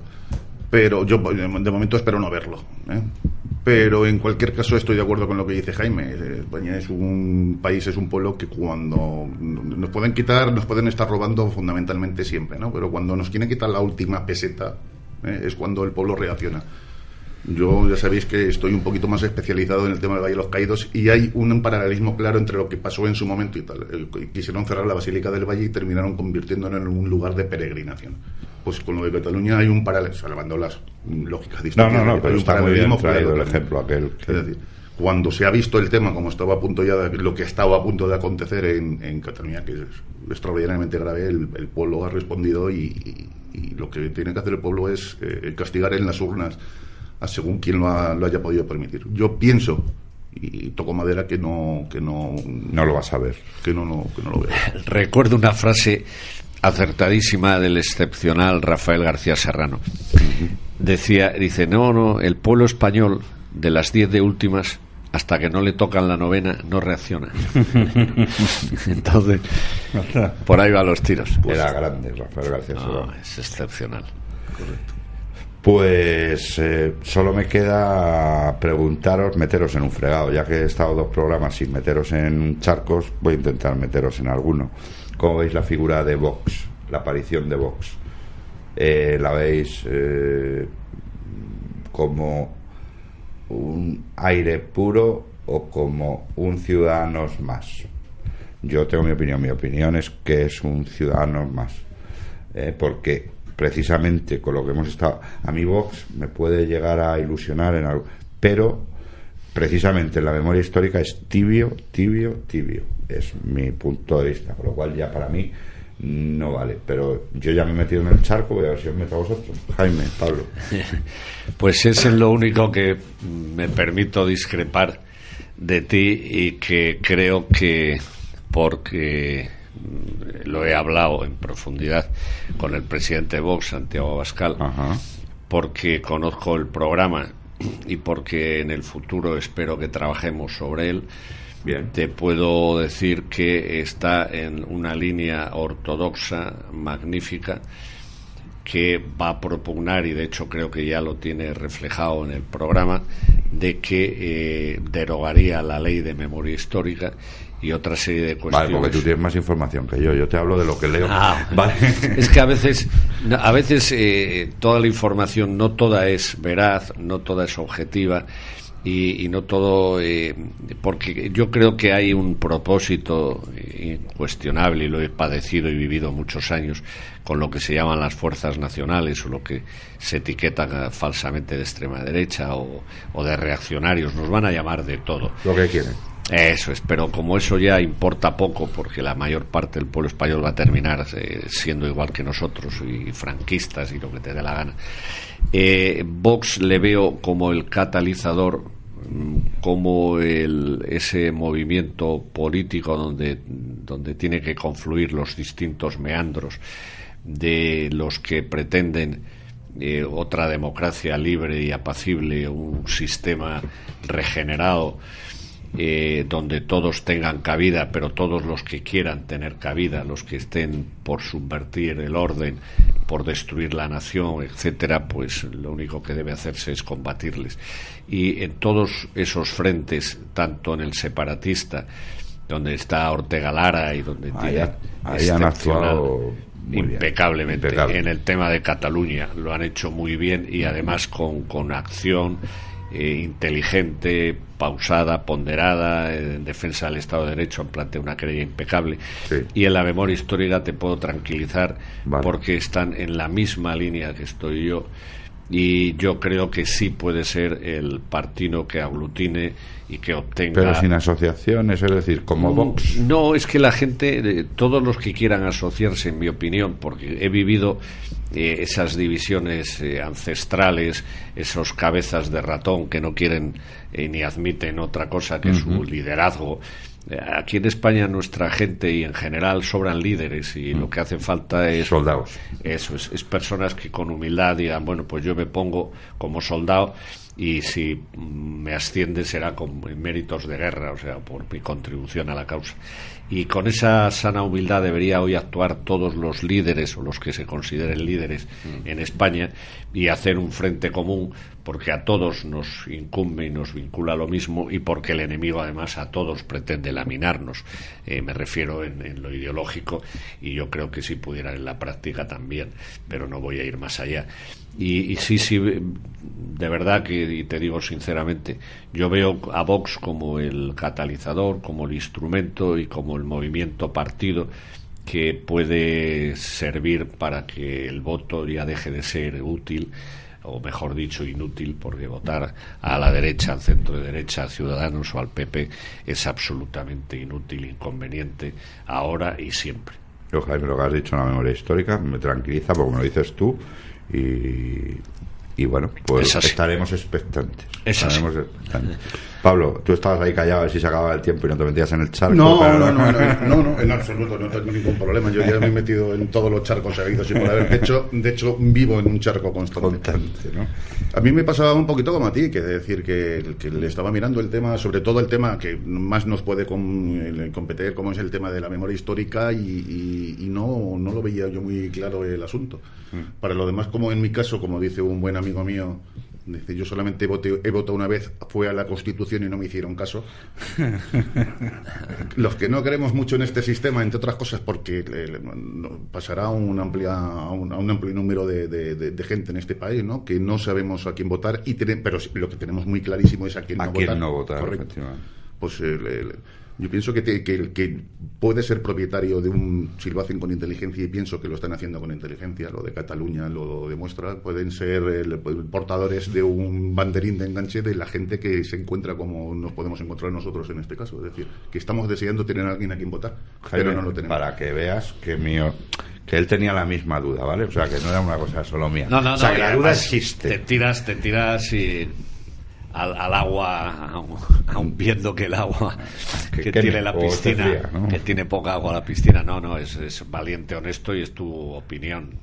Yo creo que equivocada, pero bueno, es lo que percibes. Yo estaré encantado de haberme equivocado, por lo cual, pero como dice Pablo, decir, joder, pues nos hemos equivocado, ya tenemos a alguien a quien votar. Sí. Estaría fantástico. Sí. ¿Qué os queda? Nos quedan 4 minutillos. ¿Qué os queda? ¿Queréis decir algo? Aparte de que la gente compre el Franco Socialista. Yo, como Paco, le he venido aquí a hablar de mi libro. No, en serio. Algo que a mí se me haya quedado, que queráis remarcar. Tenemos 4 minutos, 2 para cada uno. Pues yo que sé, Álvaro, pues no has hablado de esto, plus. Jaime, Pablo. Es que hemos tocado todo lo que palillos, ¿no? Vale la pena y todo lo que consideras importante. Como siempre, la victoria del Madrid de ayer no. Que también es Bueno, pero eso hay que ir a París y defender allí en los Campos Elíseos la españolidad del Madrid. Sí, Pablo. Yo soy más que demostrada mis aficiones futbolísticas al Atlético de Madrid, ¿no? Curiosamente debo decir que yo soy más madridista que Bernabéu. Y curiosamente mis mejores amigos son del Atleti, es algo que me tengo que hacer mirar porque todavía no he conseguido entenderlo, ¿no? Sí. Pero ya que hablamos de París, es decir, yo en una oportunidad tuve la oportunidad de viajar a París a ver un partido de Champions y ganamos la 8ª Copa de Europa. Correcto. Yo me gustaría terminar nada más que no dejemos que venza la derrota. Eso es. Que Dios no nos dejará de la mano. En París y en la política y en la memoria histórica, en todo lo que hagamos. O sea, que tengamos un espíritu, digamos, de combate abierto, fraterno, que no creamos que todo está perdido, aunque veamos que todo está perdido.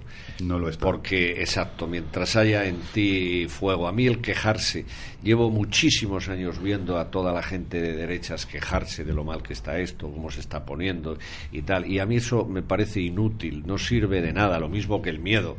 Nos van a hacer, nos va a pasar. A mí lo que tenga que pasar solo Dios lo sabe, y me preocupa relativamente. Lo único que me preocupa es que yo no haga lo suficiente para que eso no pase, y eso es a lo que hay que dedicarse, es en lo que hay que perder tiempo, y es en lo que hay que formar a la juventud, a los dirigentes y a las personas que vengan a nuestro movimiento, que en este caso yo creo, y he dicho ya y me he mojado, que tiene que ser, en mi opinión, Vox, pero que admito cualquier controversia al respecto, porque el tiempo es el que nos va a dar o quitar razones. Has dicho una cosa muy bonita, y ya para terminar con la que has dicho antes, que es que todos debemos pasar a ser soldados ya, ¿no? Dejarnos y esperar que salga ese general, ese caudillo, ese que... Y no preguntar tanto, y no decir con tanta frecuencia, hay que hacer, sino vamos a hacer. Hazlo. Como vosotros dos demostráis día a día con vuestro trabajo en la Asociación de Defensa del Valle de los Caídos y en la Fundación Nacional Francisco Franco. Sois un ejemplo para todos nosotros. Pues hemos terminado, muchas gracias, y espero teneros aquí en otra un poquito más agradable. El 20 de mayo hacemos un especial de la 13 Copa de Europa, ¿vale? Hecho. Hasta luego. Vale.